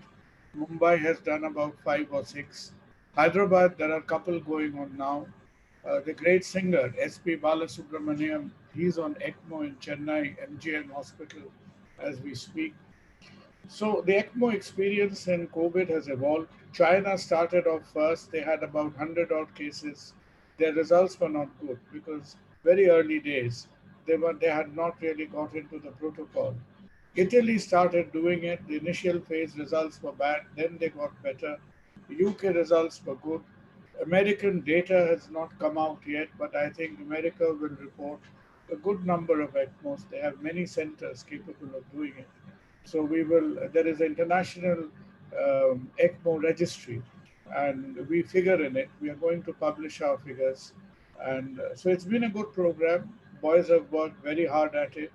And we've now also got a BiVAD machine, which is if anybody needs biventricular cardiac support, we are able to do that as well, combine that with our transplant program. So ECMO will have a role because last one comment is because as you see, if you see something very interesting in today's hospital occupancy data, even in private hospitals, 30% of the beds are shown as being vacant. So very shortly, there will be no need for people to come into hospital for general beds. So people who will be getting into hospitals, I think both for government and private hospitals, will be people who are more critically sick. That buffy layer of 3 to 5% will be getting into hospital, and some of them will need this treatment. And wish us luck. We are keeping ahead with the program, and probably we will publish it in a scientific format in the very near future. Well, that's extremely good news for the critically ill patients. We move on to the vaccines. And this is another issue. Now we have all sorts of vaccines and all that. 167 vaccine development in 27 countries. Now that's a huge figure. And in India, as our Prime Minister announced, there were 3 vaccines: the Covaxin, the Bharat Biotech ICMR NIV, one, the Zycov-D by Zydus Cadila, and the Oxford vaccine trials, which are going on, the phase 3 trials. And so far, for what we learn, it's safe and giving required immune response. So that is a good news coming from the vaccines, but they need proper trials, of course, no shortcut methods, please. The questions about vaccines. Now, the price free through government channels. Otherwise, we've been told it's 250 to 500 rupees, which is a great one. And who will get the vaccine is another issue. But really the two specific scientific things I wanted to talk to you about is viral mutation. How will the vaccines tackle that? And we've heard of this now, D614G, which came out in Malaysia, which is more infective and more dangerous than what is being now here. Second is how long will this immunity last? That's a common question that is being used. And the third is the last one, the vaccine antipathy. The patients are, it took us a lot of years to get polio vaccine, smallpox vaccine into the human being. So these are the three issues, vaccine mutation, how long will immunity last, and the vaccine antipathy. Start off, Ditendra. Yes, sir. Now, I was looking into the structure of this COVID-19. Now, if you try to compare it with the influenza vaccine, I mean influenza virus, what you find is this is 4 times longer than influenza virus. Number one. Number two, the mutagenicity rate is 2 times less than the influenza virus. So what actually happens is 16 times lesser chance that the whole virus is going to change and going to create a new immune status. So even if there are smaller mutational changes, the problem one is they are identifying this in an NGS or next gene sequencing. What happens is that you never know whether this is a passenger mutation which is going to go off in another 1 month's time, or it's a driver mutation which is going to stay. So at this point of time, there is no evidence to suggest that general public should be very scared of the fact that there will be a huge change like flu vaccine and every year it needs to be changed. So as of now, the evidence is in favor of a stable virus, which is unlikely to be changed every year. Number two, regarding immunity, I would suggest that the Covaxin is a whole viral killed vaccine. As like any other killed vaccine, it is going to give you a temporary immunity for 3 to 4 months unless you go on giving boosters. Whereas most of the vaccines that has come from UK, it is going to generate dual immunity. That means IgG based as well as T cell based, and therefore the immunity is going to be longer. How long? Maybe 1 to 1.5 years. The most sophisticated vaccine as of now of all the three is Moderna, because this vaccine has been created with a genetically engineered particle, spike protein, which is suspended with a nanoparticle tag within a lipid ball. So that is going to be the most expensive, at the same time most sophisticated vaccine. So looking at this, the safest it will be Covaxin, but it is not going to give us a prolonged immunity. The rest of them are going to give a prolonged immunity, but it is less safe than Covaxin. Coming to vaccine antipathy, my final take is we should be, before distribution, regarding distribution, we should not be looking into vaccine nationalism. That's the worst thing that can happen during a pandemic. Some people have money, others have infrastructure, others have production centers. It's time at least to break the social distancing and make it a global innovation, and it goes to every nook and corner of the world at this moment. Vaccine antipathy, I think, is not justified. There is no evidence to suggest it's all conspiracy. So therefore, I would not politicalize this whole pandemic, and we should all be taking vaccine, irrespective of what our belief is. Shamor, your take on this? I agree with him. I agree with him. Basically, the same thing. This is just like an influenza-like illness, and so the vaccination has to be yearly process. And regarding the mutations, as he rightly pointed out, the mutations, probability of mutation, if at all, is confined to a small region, and therefore the question of mutation of the entire virus and uh, resistance to this vaccine is unlikely.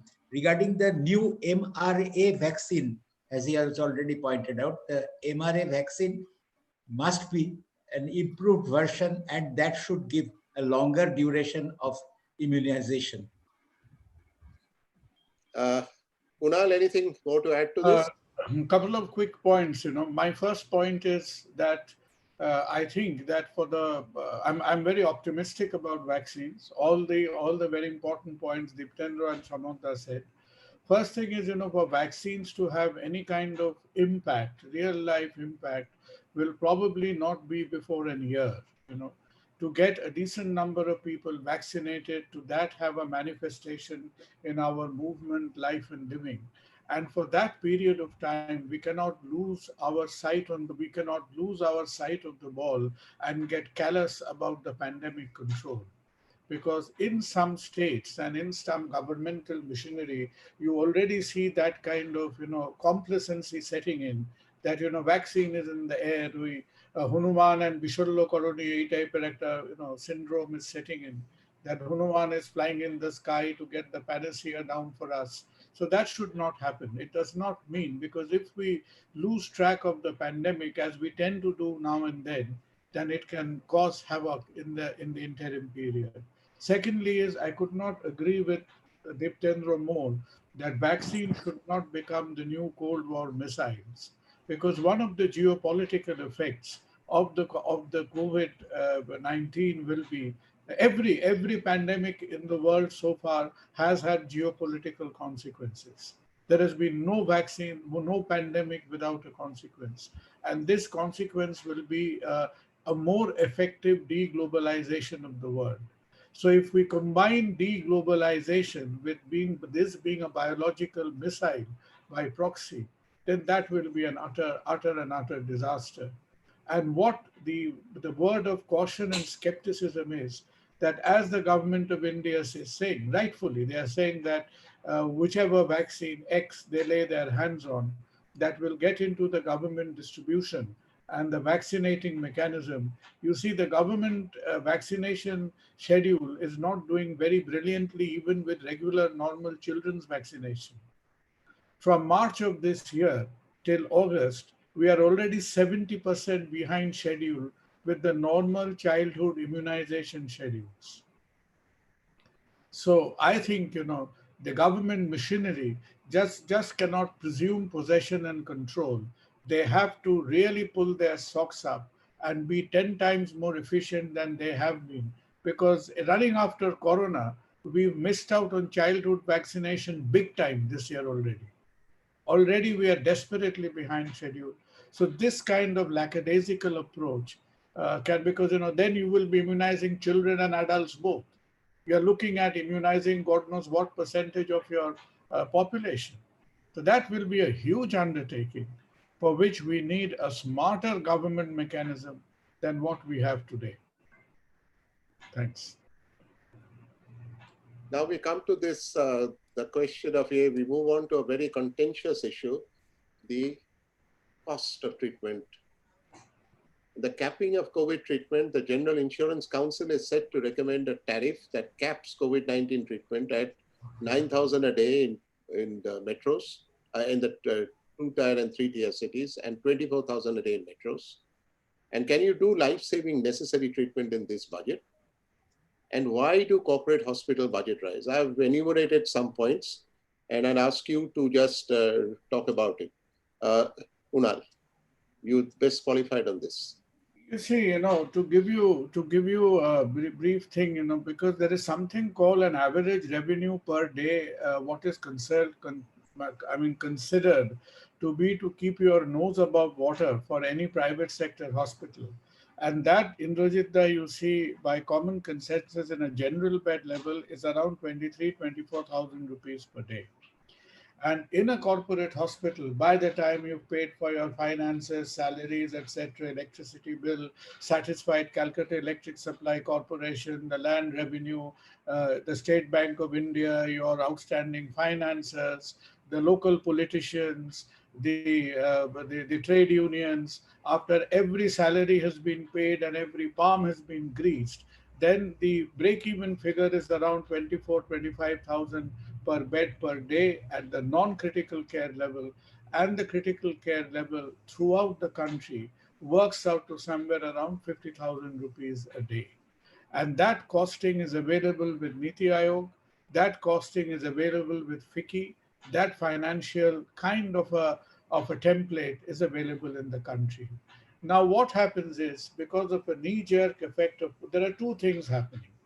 First of all, there is no disowning the fact that there is tremendous hardship on people. Why? Because first of all, you're getting into a financial pressurizing situation. This is the only disease you and I have seen in our lifetime where if you get into a hospital, you are having a mandatory 3 weeks hospital stay. And the entire financial paradigm has come in for a shock therapy. There is no mediclaim, there is no insurance actuary calculation, which so far has calculated a median hospital stay for thousands of patients for 20 to 25 days at a stretch. So everything has become topsy-turvy. People with whiff of a hat are getting bills of 8 lakhs, 9 lakhs, 10 lakhs at that pro rata basis, right?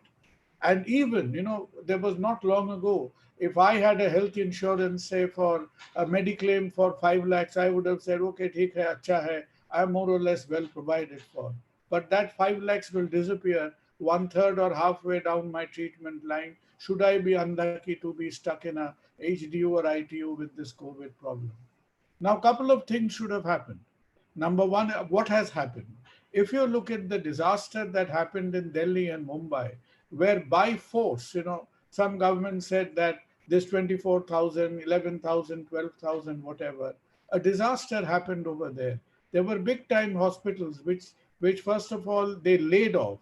They furloughed 50% of their staff and they said, we can't pay your salary. They asked the government to come in, a hospital with 30% staff, and said, come on, function, do what you want to do with it. So in all the major metropolitan cities, where this kind of, what you call in Hindi, tu me came in with the private sector and the government, etc., which is absolutely to be deprecated. It was nonsense. It should never happen. So a couple of things need to happen. Just in the way the government has stood besides banks when they were in problem, central government needs to stand by and support Mediclaim for that 30% of population which has medical, because if you submit Mediclaim, they will deduct 30% and consider your claim. So that support needs to increase. The Health Commission yesterday came out with a recommendation of deposit, good recommendation, fair enough, we should be with people. But then there should be some like a disaster management fund, some fund which is paying at least the medical disposable expenses for private hospitals who may be treating patients for a few days who are so desperate, in a desperate situation that they cannot pay their bill. So that kind of fallback mechanism needs to be worked out. Because what is going to happen is what should not happen. And this scenario has repeated itself. This scenario, mayhem for a month, has happened in Mumbai. It has happened in Delhi. One place where it has not happened is Chennai. Because Chennai was clever from the beginning. They did not put their foot into this mess. They did have some kind of agreement. But this is no excuse for some aberrant behavior for some, private hospitals that 3 lakhs deposit and 5 lakhs deposit won't let you come into the hospital. Now that is absolute nonsense. You need to have your bottom spanked for doing that. So let us have a measure of viability. I am not against rates being, a bandwidth being fixed. That will help. But mind you, these people in the commission, the people who are calculating these things, they are no fools. Why are they not doing it? Because they have got the cost templates in front of their eyes, and they know that if you really go by the realistic cost templates, it's not going to look desperately different. The main problem is you're stuck with critical care treatment for 3 weeks plus, and this financial experience, forget about the clinical experience, this financial experience has not been known in medicine for a good part of last 100 years. But there is distress amongst people. I think the insurance, the hospitals, the government needs to put our head together and work out that how we can reduce that distress on stat payment on patients at this point of time. But I just end by saying that it's not going to be very easy unless we have substantial buffering coming either from the central government or state government or both. And I had made a calculation that if the central government defined COVID as a public health disaster and supported every COVID patient in India with 2 to 3 lakhs rupees of hospital expenditure, that cost will be the cost of 2 Rafale aircrafts. So you and I need to make that decision of public conscience that whether you want to defend a lot of sick people with sophisticated weaponry is the decision for the conscience of India to take and not for a few hospitals to decide. Thank you. I think, Kunal, that was an impassioned appeal, but I will also go to the other side of the story, which I will ask this from Ditendra and Shomor. The behavioral aspect of what is happening. The unethical practices, there are some definitely there, and that's the reason why some hospitals are being penalized. Inflated bills, mistakes in bills, the advances. Why the advances have to be taken? Because patients are often unable to meet their dues when it comes to beyond the advances.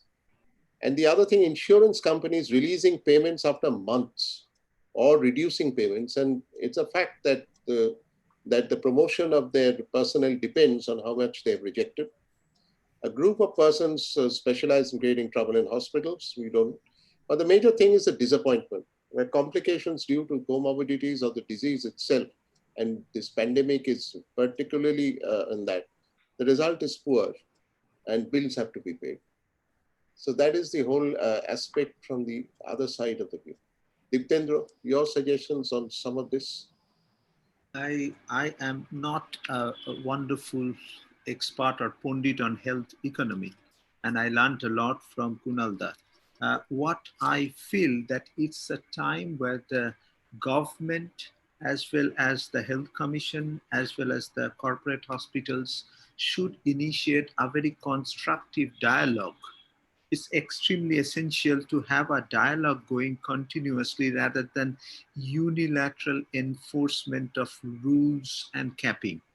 And the second thing, I think it's also time that we should be talking to banks. I mean, in certain situations where the bills are going really growing very fast, I mean, banks should also come on spot loans, which can be made up. I understand it's a very expensive treatment. 3 weeks in an ITU on an ECMO can be an astronomical figure. The other side, which I feel have remained quite neglected, is the communication. I do understand that healthcare professionals are also undergoing a tremendous stress at this point of time. We are not in a mind frame which we normally are while we were doing in the pre-pandemic era. So it's important the communications has to begin properly, because a common complaint from most of the patient parties, whether it's a government or it's a private hospital, is they do not get the information about what is happening about the patient. And there are diverse informations coming from different group of peoples. Some tell it's good, other tell he is very critical. So there has to be a very well constructed thought of and planned layout of informing the people what is happening to the patient, a sort of bulletin outside the hospital every day. What is the present status of the patient? And I don't think it's very difficult to do. Rest of the things, as I said, it's a catch-22 situation, really. You can't actually come out of that because it's costly, it is expensive. At the same time, we have to save life. And the point well taken from Kunal that it's time for the government of India to go into direct subsidy of treatment expenses in corporate hospitals. That's the way out, I think. Yes, so that I think everybody. Indrajit, I'll just make half a sentence. An important point is one very good audit. I'm not saying that for any kind of sort of mutual competition. You see, the government is spending an enormous amount of money in treating COVID patients. So if you just audited and calculated the amount of money government is spending per COVID patient, you will definitely get an idea how much it costs to treat a COVID patient in a private hospital. That's right. That's right. Yeah. Shamor, your views on this very debatable topic? First of all, I feel the human factor should be there.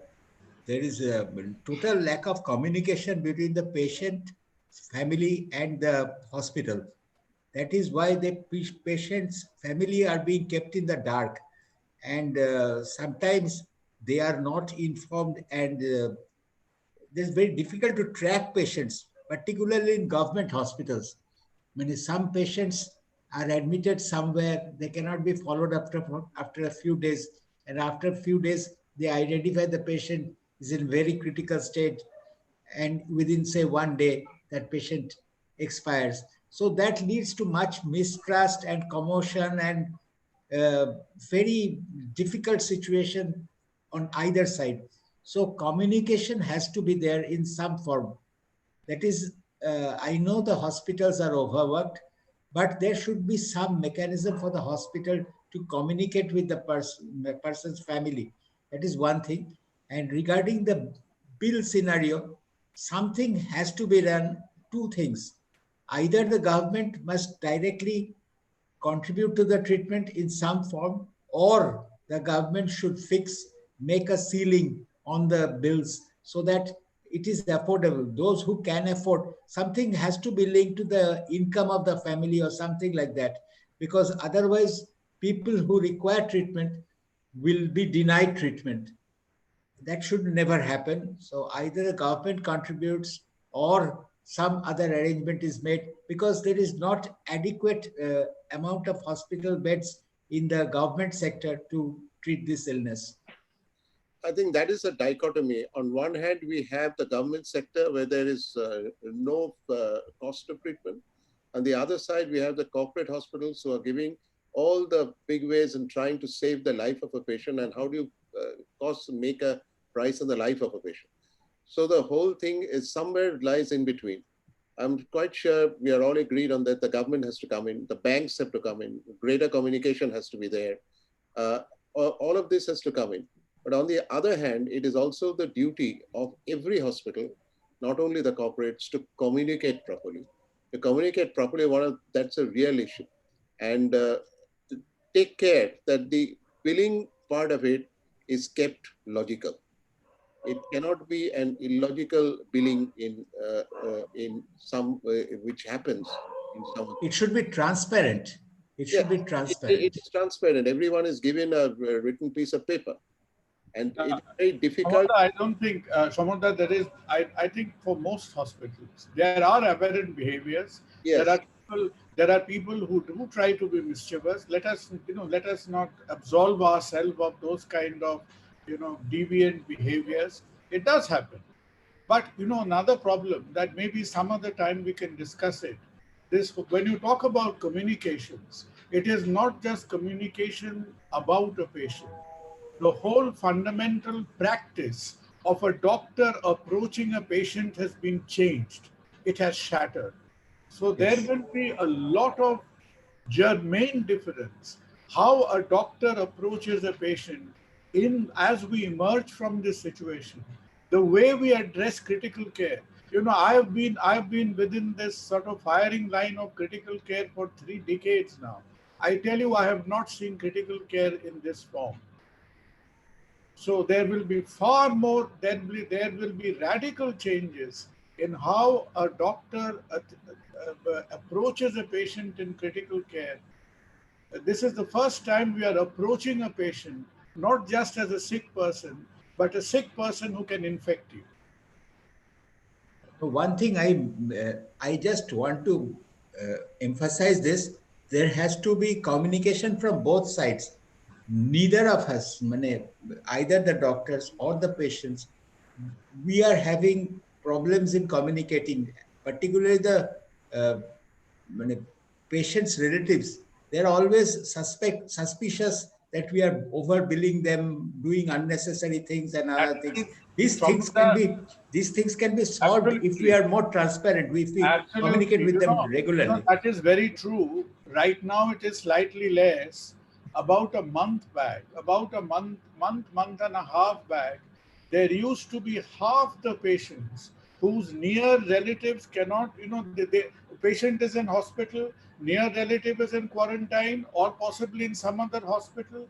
This is Right. another disruption. For this, you see, the system was not ready for this. Yes. I think we will all evolve out of this. All hospitals will evolve, patients will evolve, and something is going to be happen. But absolutely on the financial front, there has to be intervention from the government, from the banks, etc. If they can loan so many people who run away with the money, why not in this? I mean, this looks illogical. And the government should look at its spending also. It's not possible to be unrealistic about the spending. And they have to realize what's where, what is necessary for the citizens of the country. So we go on to the next ones, and this is another important one, which, sorry, have we forgotten the other diseases?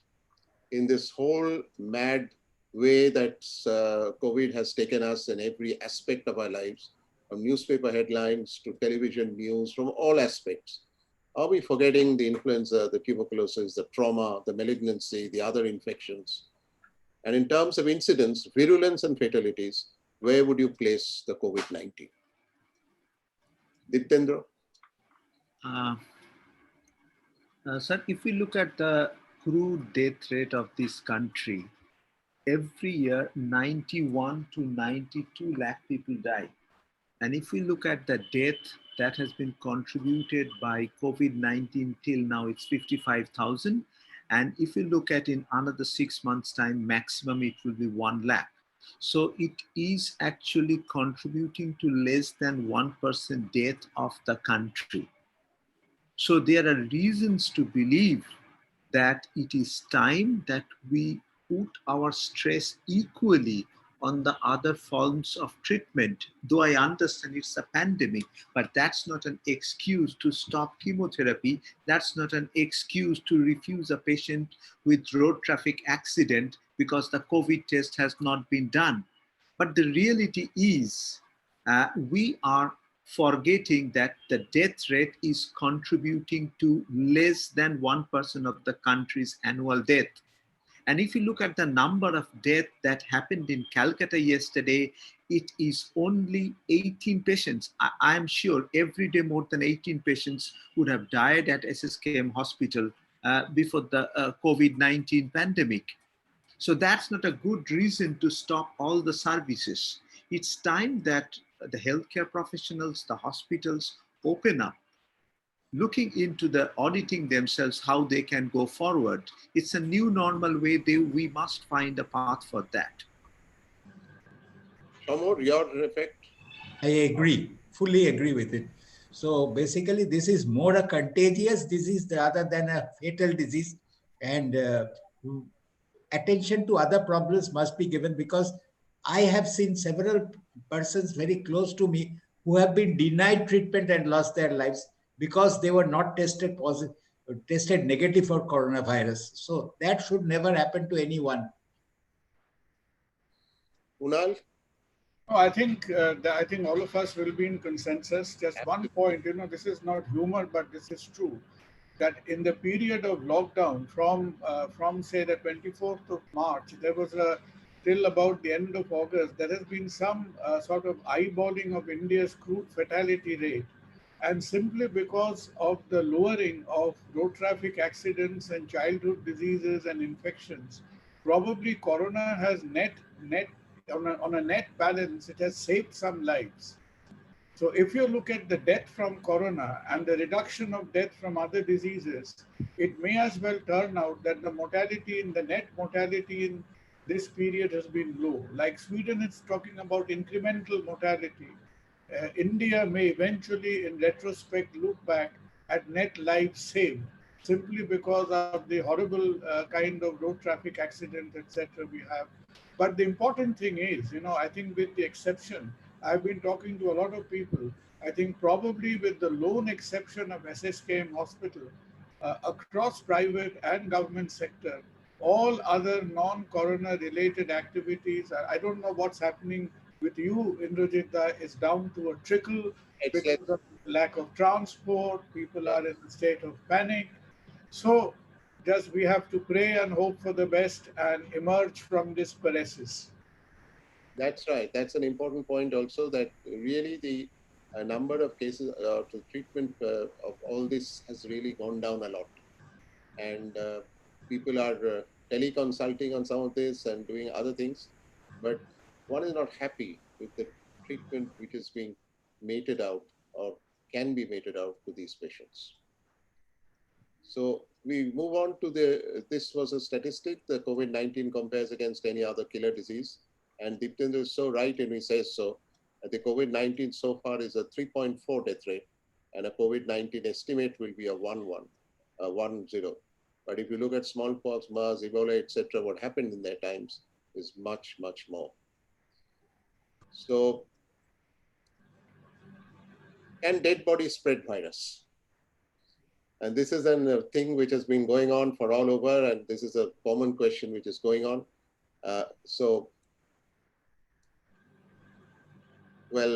Start off once again with somebody. Shamor, can dead bodies spread virus? The answer is no, absolutely. It should not spread unless there is a direct handling of the secretions. So basically, because a dead body cannot breathe and the virus cannot be transmitted by the respiratory route. So only if there is soiling of secretions, that can be lead to other. So handling of the body in a envelope which prevents transmission of disease, and that can be done very safely, and it should cremation or burning or other things should not be an issue. Diptendra, your views? It's very clear cut. Dead bodies cannot, the virus cannot live in a dead body. So that's very obvious. The science never taught us that. We were never told that HIV patients' dead body should not be handed over. I suddenly didn't understand why this atrocious rule came. Well, of course, if you look at the WHO directives, it's clear that somebody should not be kissing or making a face contact with the patient. It can be there as a fomite on the body, and if you take care of the fomite, there is no reason to believe that dead bodies is going to transmit the virus. Far more dangerous would have been if dead bodies transmit virus, then it would have been far more dangerous to handle dead bodies of HIV patients or patients with hepatitis B and patients with hepatitis C. If it doesn't happen here, then nothing should happen here. So it can be handled with care. I think that's a very important message. And Kunal, I think that is, just one. I think the whole misconception came from some sporadic Italian reports on after postmortems, right? So that was completely out of place. People got very panicky. Somehow it found it got into its way into some ICMR recommendations or guidelines, and then it was completely out of proportion. So I think there has to be a little bit of lobbying also to the civic authorities that they can make people's time of grievance and the time of, sort of the last rites of a patient can be made to look a little bit more civic and a little bit more empathetic, because that is also very distressing at this point of time. So I think we are absolutely sure on this, and this is the most emphatic message going out from this panel today, is that dead bodies do not spread virus. There's nothing to comment about. There's nothing to comment about. Still, there's a lot of confusion elsewhere among the general public. Clear message, dead bodies do not spread virus. Epidemiologists and clinicians, that's another issue. But the thing is that what clinicians were not agreeing with certain things that the epidemiologists were saying. And what they think came out was that epidemiologists depend on data. So there was a, which came out in 2018-19, 21 surveys in biomedical, medical, and clinical sciences from the US and Australia suggested that 2 to 14% of scientists may have fabricated or falsified data, with nearly 3/4 admitting other questionable research practices. And nobody depends on data as much as epidemiologists do. So that is why they came about with the blockchain technology, which in short is a distributed ledger system that organizes and stores data. And with its decentralized nature and without a single point of failure, it provides a permanent audit trail for data. So I think the epidemiologists are more confident of their data now than ever before. And their discrepancy with the clinicians is bound to get down. I will not talk about to you on this, but come on to more important things is how important is home surface cleaning? Delivery packets, clothes, mobile, shoes, spectacles. We all know the rules of that. I would just ask you personally, what do you do? Delivery packages, clothes, mobiles, shoes, spectacles. All three of you are wearing spectacles, so am I. Yeah, all of us are, because as I said, facts are evolving. It's very early to comment what is going to, what role does fomites directly play in transmitting the disease. But as I understand, from the point of view of science, the viral load cannot be so huge that it can directly transfer or infect another person. But one has to be careful because, as I said, there is no robust data to prove or to disprove this. Till then, we should be extremely careful about handling all these things. Shomod, anything? Nothing to add, basically. Role of fomites has not been established as yet, but we should be careful because although the viral load is much low, and usually the viruses do not survive on cloth or paper for long duration. So chances of transmission are much less. Kunal, anything to add to that? Oh, I think that's fine. Absolutely. Yeah. So delivery packets, I think, has gone out. No one really cares about it. And the delivery packet system is what a CDC official said is like getting an infection from a delivery packet is like lightning striking the same place twice. Clothes, mobiles, of course, we change all that. Mobiles we clean, shoes, etc. We sterilize and try to keep it away from the rooms. And spectacles, of course, merits cleaning all the time. The other one is add-ons, masks, gloves, caps, face shields. We are all aware that these have to be done, the masks, the gloves. The gloves is a bit of a problem. The caps we are wearing because most of us are pretty bald. And face shields. Face shields are now proving very effective and useful in many aspects because it covers the eyes, nose, and mouth simultaneously. And the masks, of course, we all know that persons who are actively involved in the disease process would like to wear the N95 or the other more sophisticated masks. Some are wearing two masks together, which is a sort of a homemade anti-splash mask, which they say. And the other people can wear their 3-layer cloth masks or 3-layer other masks when they are not being directly exposed to the COVID patients. I think we can all agree on that. So move on to the next one, home isolation. So we are now in a position in a positive case, would you test after 10 days of no symptoms? I think the clear-cut thing is that no, you don't need to anymore. The last one, what would you recommend for doctors and direct COVID carriers? How do they go into home isolation every time they return home? I know many of us do, whatever way we do, but is it mandatory? I would suggest that if you have elderly parents, it's better to not to go close to them. Maintain a distance, so a strong social distance, and if required, you should be wearing a mask. but generally speaking, if you are into what we call a biosecurity bubble, you should be very careful about guards when you are working, because we have been doing an audit at SSKM hospital and we could find that the majority of the infections came from the junior doctors who thought they were staying back in the hostels because they don't want to get their parents infected. But what they did in the process, they went into, sort of birthday partying, they went into a group discussions, lowered their mask and started smoking in a small place, and that's how they started getting it.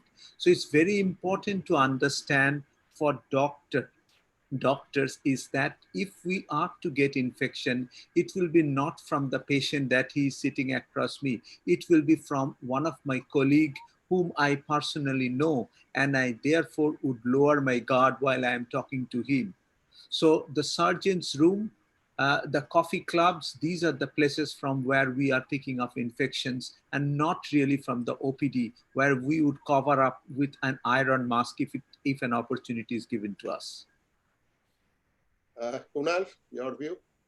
No, I think I would definitely agree with it. And like, in my surgical unit at the moment, I've got my entire anesthesia team who is directly exposed to critical care, obviously with proper protections. They are going in n number of times a day to monitor the ECMO patients, etc. So, we have to take it sort of gainfully. And we've had one infection so far, but as Diptendra said, that doctor of our surgeon from our unit, he did not. He seems to have picked up from somebody in his flat. He lives across the hospital, rather than from the unit. But in whichever way we have to be careful, we will. Right. About your take on this? It's fine. Basically, regarding the second question, in a positive case, second test after 10 days is not recommended. And basically, it is according to the clinical progress of the disease. If the patient is okay after 10 days and febrile without paracetamol, then patient can go back to the community if it is an uncomplicated case. And secondly, because regarding the doctors, we take utmost care in the hospitals, but outside, as pointed out, social mixing, partying, and other things should be discouraged. That is one thing we should be taking care of. And in the community, there are so many people crowding the places that is leading to spread. That has to be stopped. Awareness among citizens has to be created at any cost. Reluctance to test, because people are so afraid that they'll be isolated, especially their contacts will be isolated. Financial part of it, the ostracization, how often to test, and all family. If I'm allowed to tell something about this. Now we formed this group called COVID Care Network along with Obijita and Dev Shankar Haldar and all of us. And we had been to different communities in the last, say, couple of months' time. And you won't believe the amount of ostracization that takes place if somebody is tested positive. I mean, I went to a place in close to Serpentine Lane, and there was one of the patient who was tested positive. And and we went on teaching them why it is important not to ostracize and that it is not going to spread by somebody standing in the window. After we have completed discussion, people came and told me that, Doc, you told me so many things, but what about the fish bone that they are throwing? Where are those fish bones? They are filled with saliva loaded with virus. They are going to contaminate the whole society, the whole para. So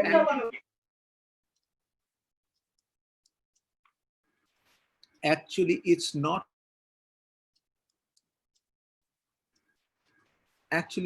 lack of awareness. It is overreading of science.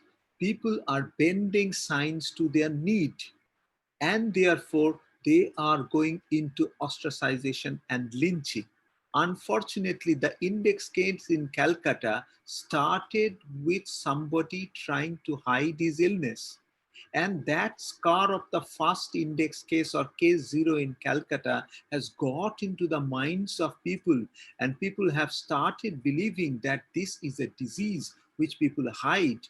And once you are tested positive, somebody comes and puts a bamboo stick around your building, and somebody shouts that, how are you doing from outside? That itself is so traumatic that people are hiding, and therefore they are presenting late when they have got ARDS. And that's the reason of whatever small case fatality that we are having. Shamor, your take, the reluctance to test. I know you have many people in your locality who are just refusing to test. You have to unmute yourself. You have to unmute yourself.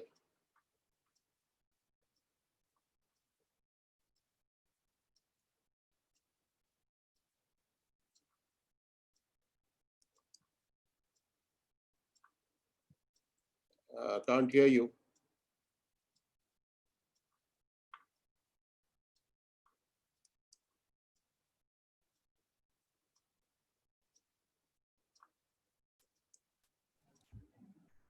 Can you hear me now? Yeah, go ahead. Two things in my opinion. Number one is basically the fear of isolation and ostracization. This is very much there. That is, we have to educate people. And second is the cost of this test. And if one person tests to be positive, then so many people have to be tested. The total cost of the treatment and the ostracization, these two things are preventing people from testing when it is indicated. They are waiting for them to worsen, and then they're only going in for testing. So if we can educate them and assure them, then perhaps testing can rise. Kunal, you're facing this problem of, you have to unmute yourself. I think the reality is that a large number of people, who are probably getting better after a few days of fever, they're just keeping themselves separate and a kind of isolation at home, and working on the logic that what extra would I do if I had tested? I would just stay separate, stay in isolation, and then get better. So this is a kind of mindset which is driving a lot of people. And since thankfully great majority of them are in the very mild symptomatic group, they are hanging around in home with 2-3 days of fever, staying back for another week or so, and then getting back to work. Now, point remains, had they been positive, are they potential spreaders of infection? If that is so, then they are definitely doing more harm. That's the point.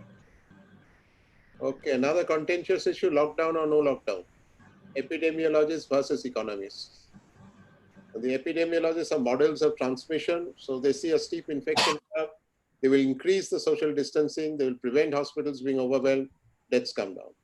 So defeat the biological enemy, forget the costs. Take all steps to stop spread of COVID-19. On the economists, they have their models also. They have a measurable economic value on human life. Lockdown, economy slowing down, it's a no-no. So you have to trade off between virus-related deaths and health and human beings also. So, Sir, yes. I just missed it. Was the question directed to me? The question is that no, I directed to all of you. Okay. Lockdown or no lockdown, the battle between epidemiologists and economists. The economists wants the lockdown to go, the epidemiologists want the lockdown to stay. I mean, as of now, if you look at all the standard model, the best model came from the Imperial College. It is very clear that prolonged lockdown is not going to help. If your country is ready to go through the battle with its infrastructure, there is no point in keeping the whole country into lockdown. Now, if you look at what happened, if you look at the in general, there are 4 types of countries in the world, as has been classified by WHO. One, like South Korea, which had the experience of knowing how to deal with it, and the way they dealt with it was just seal their border and deal with it. The second was countries in Europe who started late, but they went through the whole thing very fast. And the curve went up like this and went down like this. The third group of country is US, who went into a complete erratic mode. They treated the whole country not as a whole country, but treated them into 50 different states. And therefore, they are in a mess.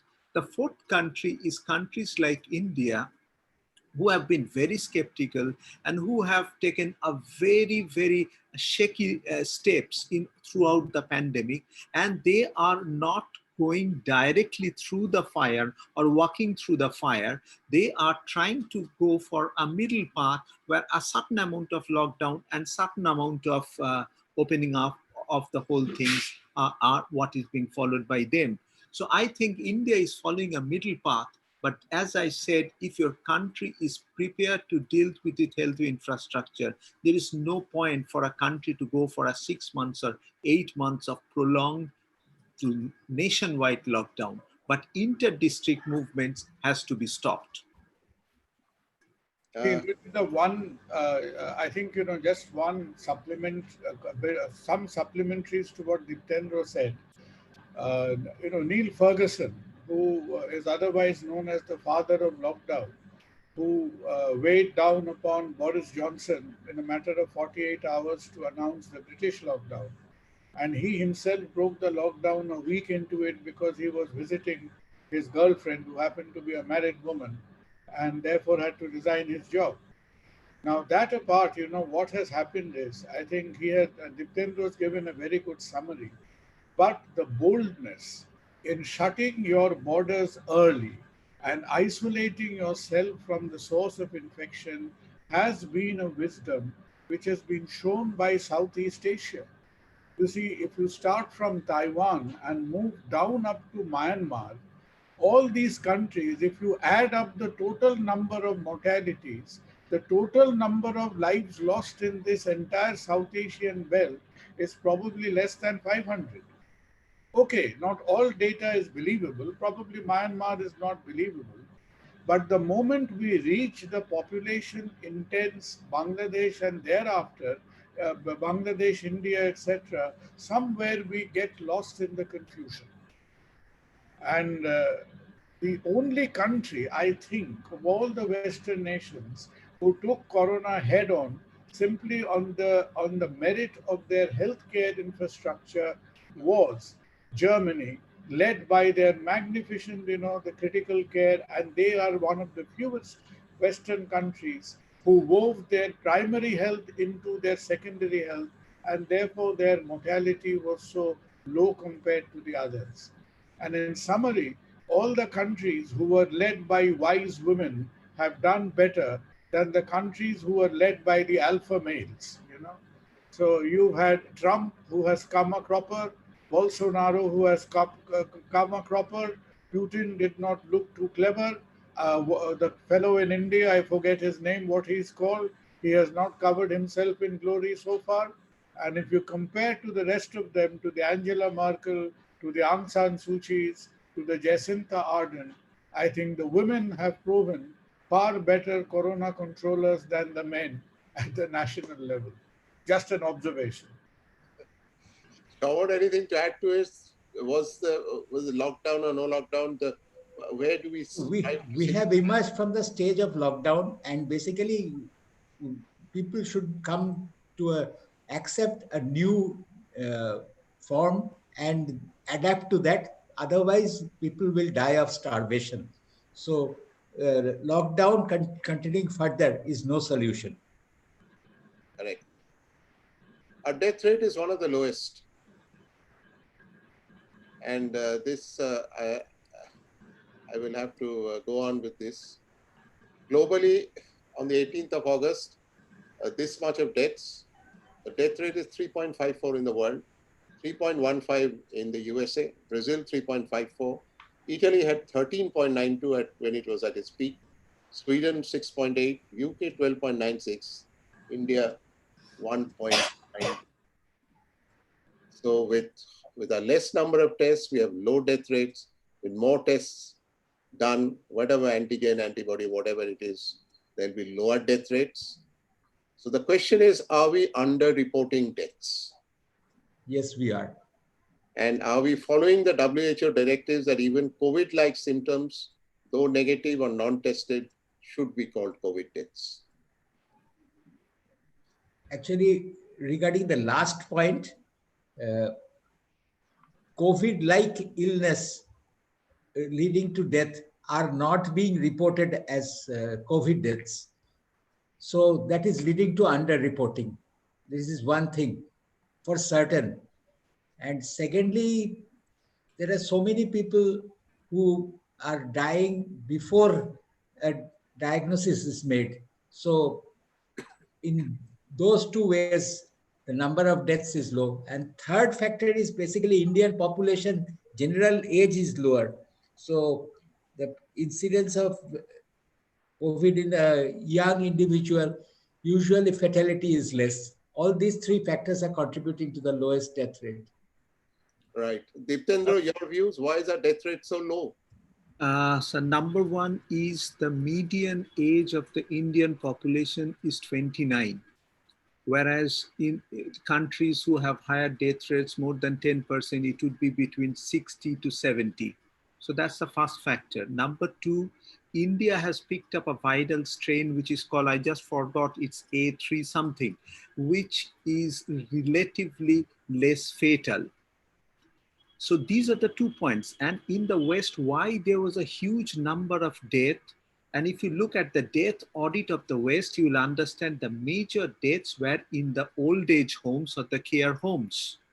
I mean, fortunately, India doesn't, at least, I know there's a point of discussion after some time, but joint families, thanks to the joint families, you will have elderly parents taken care of. If they were in old age homes, if somebody suffers, all of them will suffer. The fatality will be very high. And in the West, we have seen a whole group of care homes have been locked and people have died behind the locked bars. So that is one of the reasons that the fatality rate is so high in the West and not so much in India. Kunal, why the death rates are so low? A couple of observations, you see. I mean, Indians being very wise, they were planning ahead, you see, because country with the worst possible healthcare system has the lowest age group population. Because even in the non-corona times, we were eliminating our elderly people anyway. So after 73 years of freedom, if you've got a median age of 29, 30 years, it basically, one of the conclusions is that you've got a hopeless healthcare system. Kerala is the only state which has 65 plus population in double digits. Secondly is that Hindu did a recent report, and according to Hindu, I think that was a bit exaggerated, but according to Hindu's reporters, they made a comment that deaths in India, corona-related deaths, were getting underreported by a factor of 5.5 or something, they said. I think that was an exaggeration.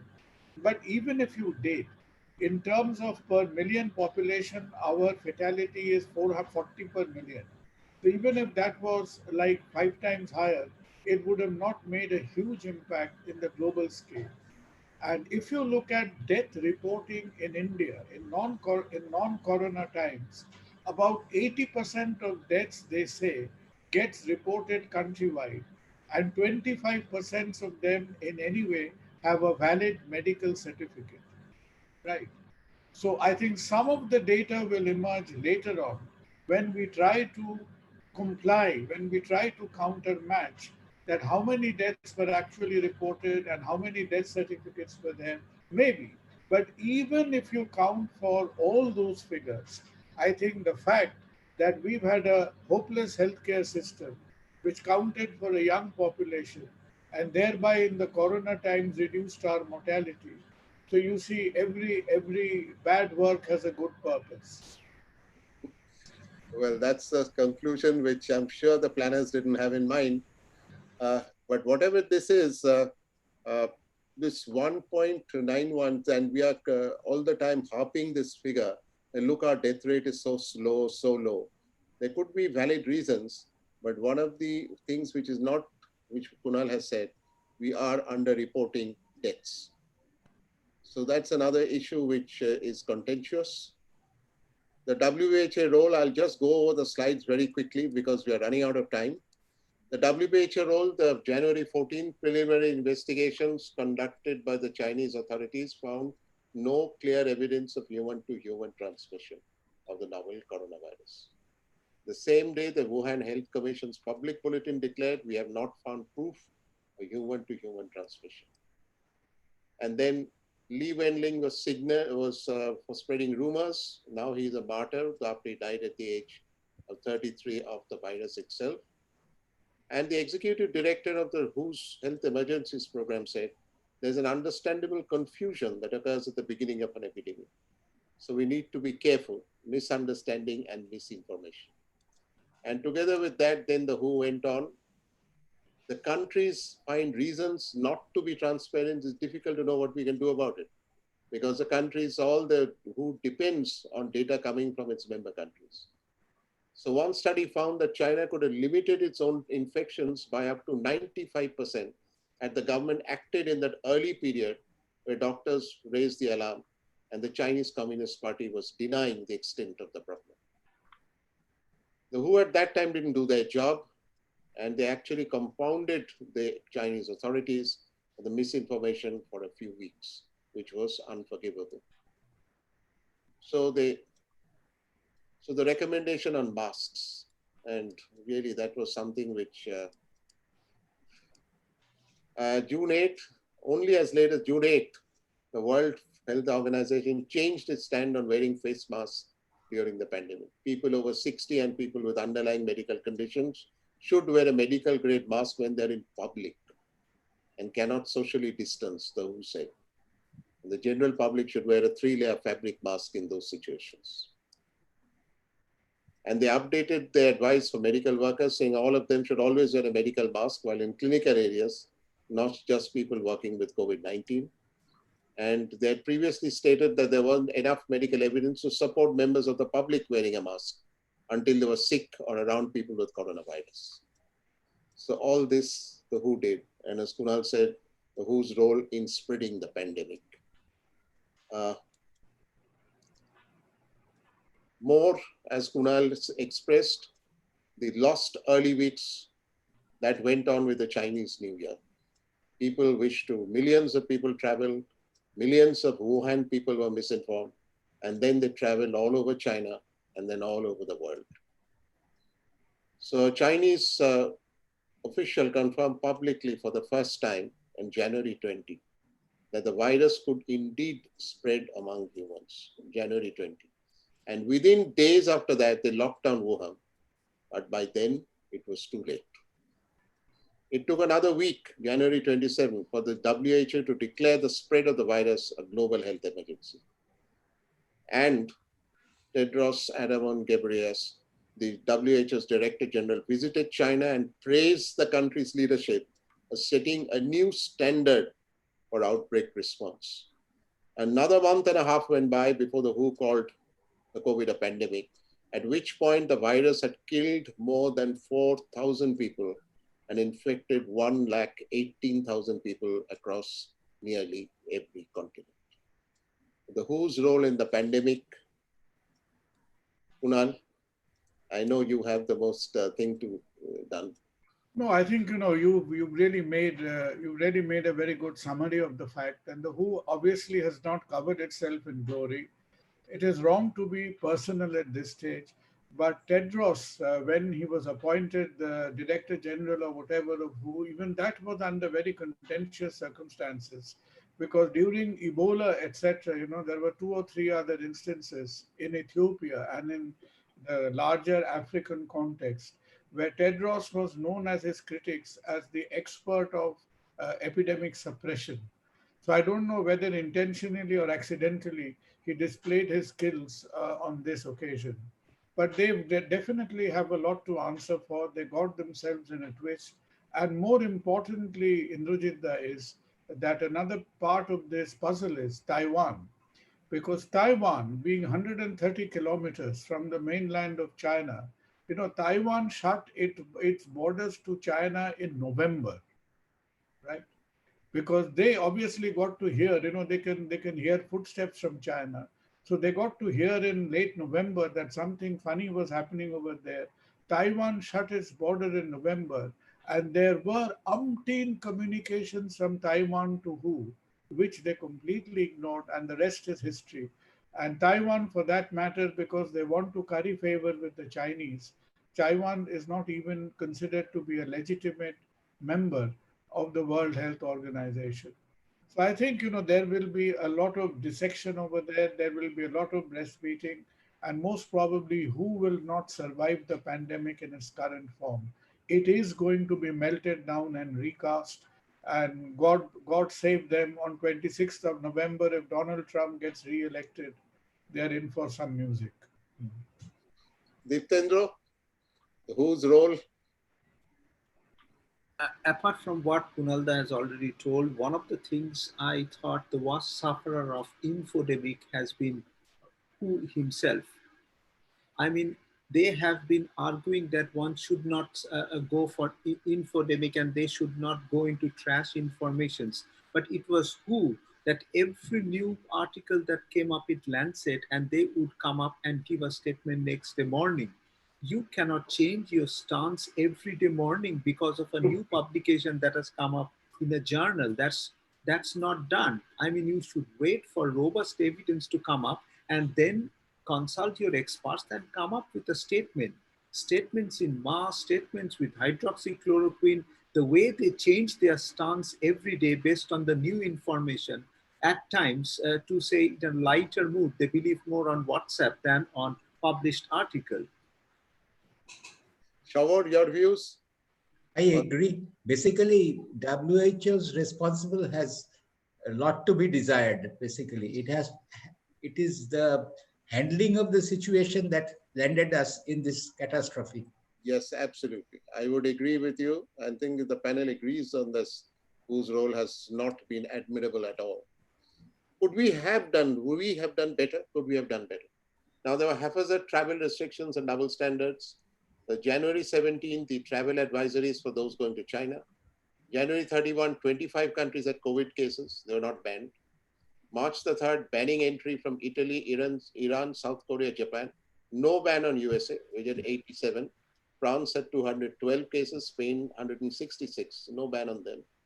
March 22, 150 countries with 292,142 cases. And India suspends then on March 22 all international travel. No figures for migrant workers, millions stranded, long walks home, and we really know all about that. Further problems, the migrant workers were crowded into trains, sent back without proper testing, only a thermoscan. Sent back in buses, lorries without proper testing, only thermoscanning. And the Bande Bharat mission started bringing back without testing at source, only thermoscanning at destinations, persons giving wrong addresses, many were untraceable. Domestic flights initially were untested. Even now, there is no social distancing in many planes and relying on self-quarantine unchecked. So shortage of emergency supplies, red tapeism. The PPE exports were banned from January 31, but raw material export was allowed. So much so that the PPE Manufacturers Association said India lost around 5 weeks in the production capacity of PPEs. If we could have been provided the specifications and the basic numbers of stockpiling, we could have set targets. In place of the 38 million masks and 6.2 million coveralls that were required in India, only 9.1 million masks and only 8 lakh coveralls were available initially. We have now recovered dramatically, but that is the Indian resilience. It was only in March 19 that the center stopped ventilator exports and initiated moves to procure them.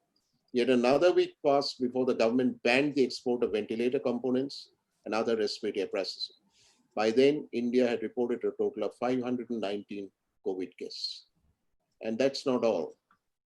The shortage of testing kits and delay in domestic productions. So ICMR guidelines on domestic testing kits issued on March 23 included an inexplicable condition that required domestic testing kits to be approved by the US FDA. Domestic manufacturers had already submitted to the National Institute of Virology, Pune, but now they had to undergo this thing. And coupled on that, low testing rates. We did not test more, we did not test quickly, we did not test properly, and we had bad kits supplied to us, which we all know about. So ICMR was assuring the public that community transmission of COVID-19 was not yet detected in India. Hospitals were turning away patients with COVID-19-like symptoms simply because ICMR's then guidelines offered no provisions to test them. And what Michael Ryan said, that speed trumps perfection. The problem we have at the moment is that everyone is afraid of making a mistake. Everyone is afraid of the consequences of error. But the greatest error is not to move. And we did not. So with all this, satisfied with our responses, Kunal,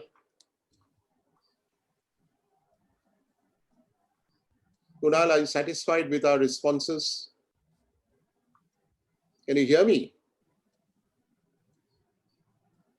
Arranging somebody's hospital admission. Yeah. Yeah, sorry. What was your question?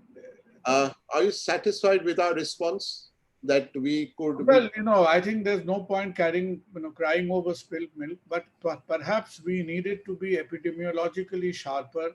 And where I think, we lacked a little bit of coordination is we promulgated the Pandemic Act, the Disaster Management Act, everything.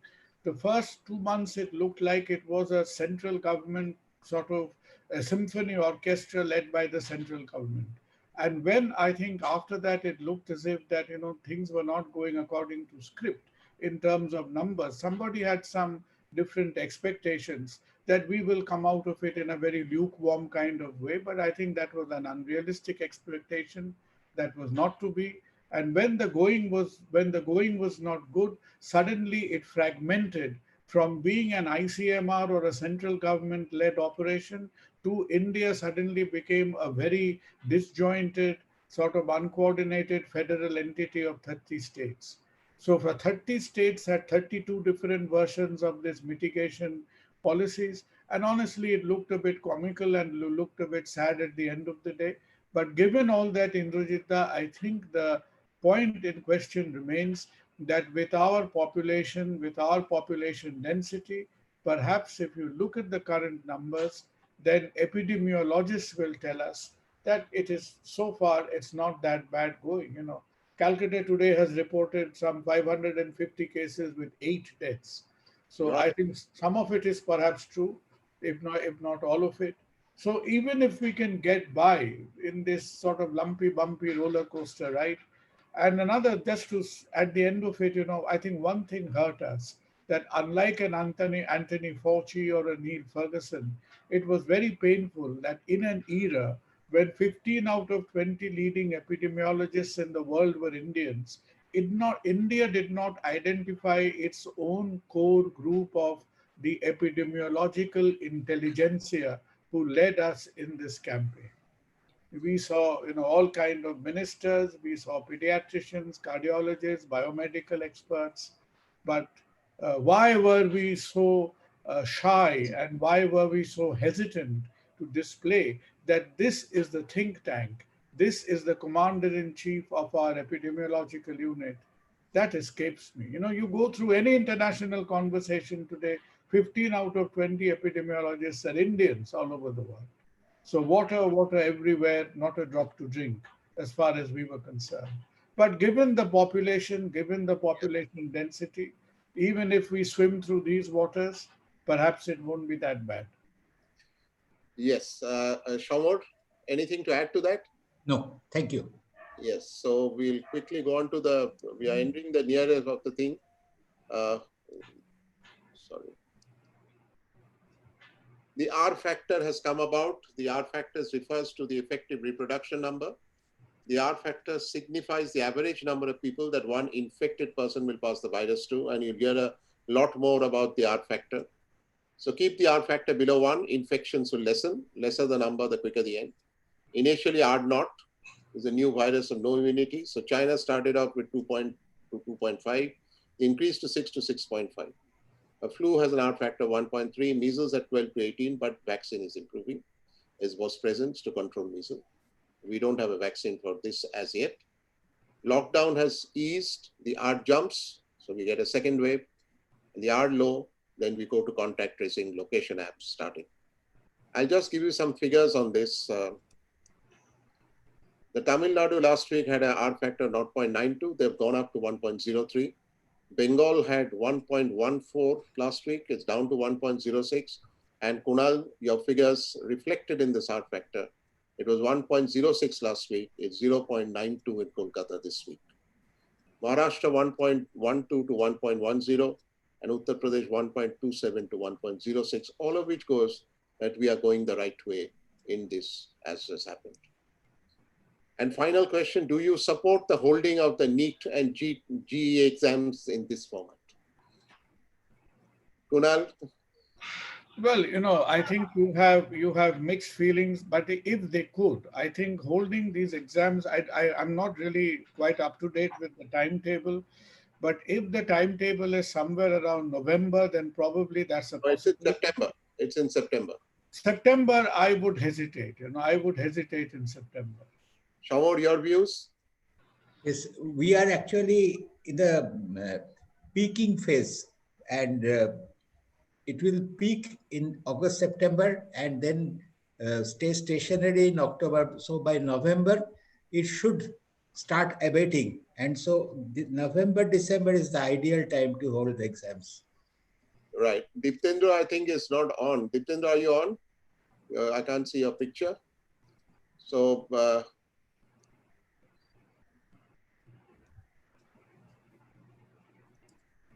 so we have the joint families as our home turned into a hospital. I think that's a logical what is happening. India has a number of joint families, but that's not an ideal situation in this situation, in this pandemic, and the super spreaders that were there. So controversies will stay, so will we. So we must know it is our lives and life of our loved ones as we battle the greatest threat to humanity, which we have to win. And I'll conclude this with this final slide. So thank you all the panelists, all those people who stayed here. Kunal, thank you so much for taking up. I knew you must be very tired of these two consecutive webinars on a Sunday. Shamor, thank you very much. I know you're embarrassed by me thanking you, but there, that is it. Diptendra, thank you very much. And to all the audience and who was so patient enough to stay with us for 2.5 hours. I think this has been a most illuminating discussion. Indrajit, if I may just say a word that, you know, I've probably been into many talks and discussion, but the painstaking planning with which you've executed it, I know it's gone on for more than 2.5 hours, but I think it's been very educative, very thought-provoking for all of us. And thanks for asking, and really appreciate the pain and the research you've taken behind this event. It was so gratifying to be a part of it. Thank you. Thank you, Kunal. Shamor, thank you so much. Thank you so much. And let's sign off for now and hope we take up some good things from this right away. Not only us, but all the people who listen to us. And then when we edit it and put it out on the YouTube for others who will log in and see also. Thank you. Thank you so much. Thank you. Pleasure. Good Good night. night. Good night. God bless.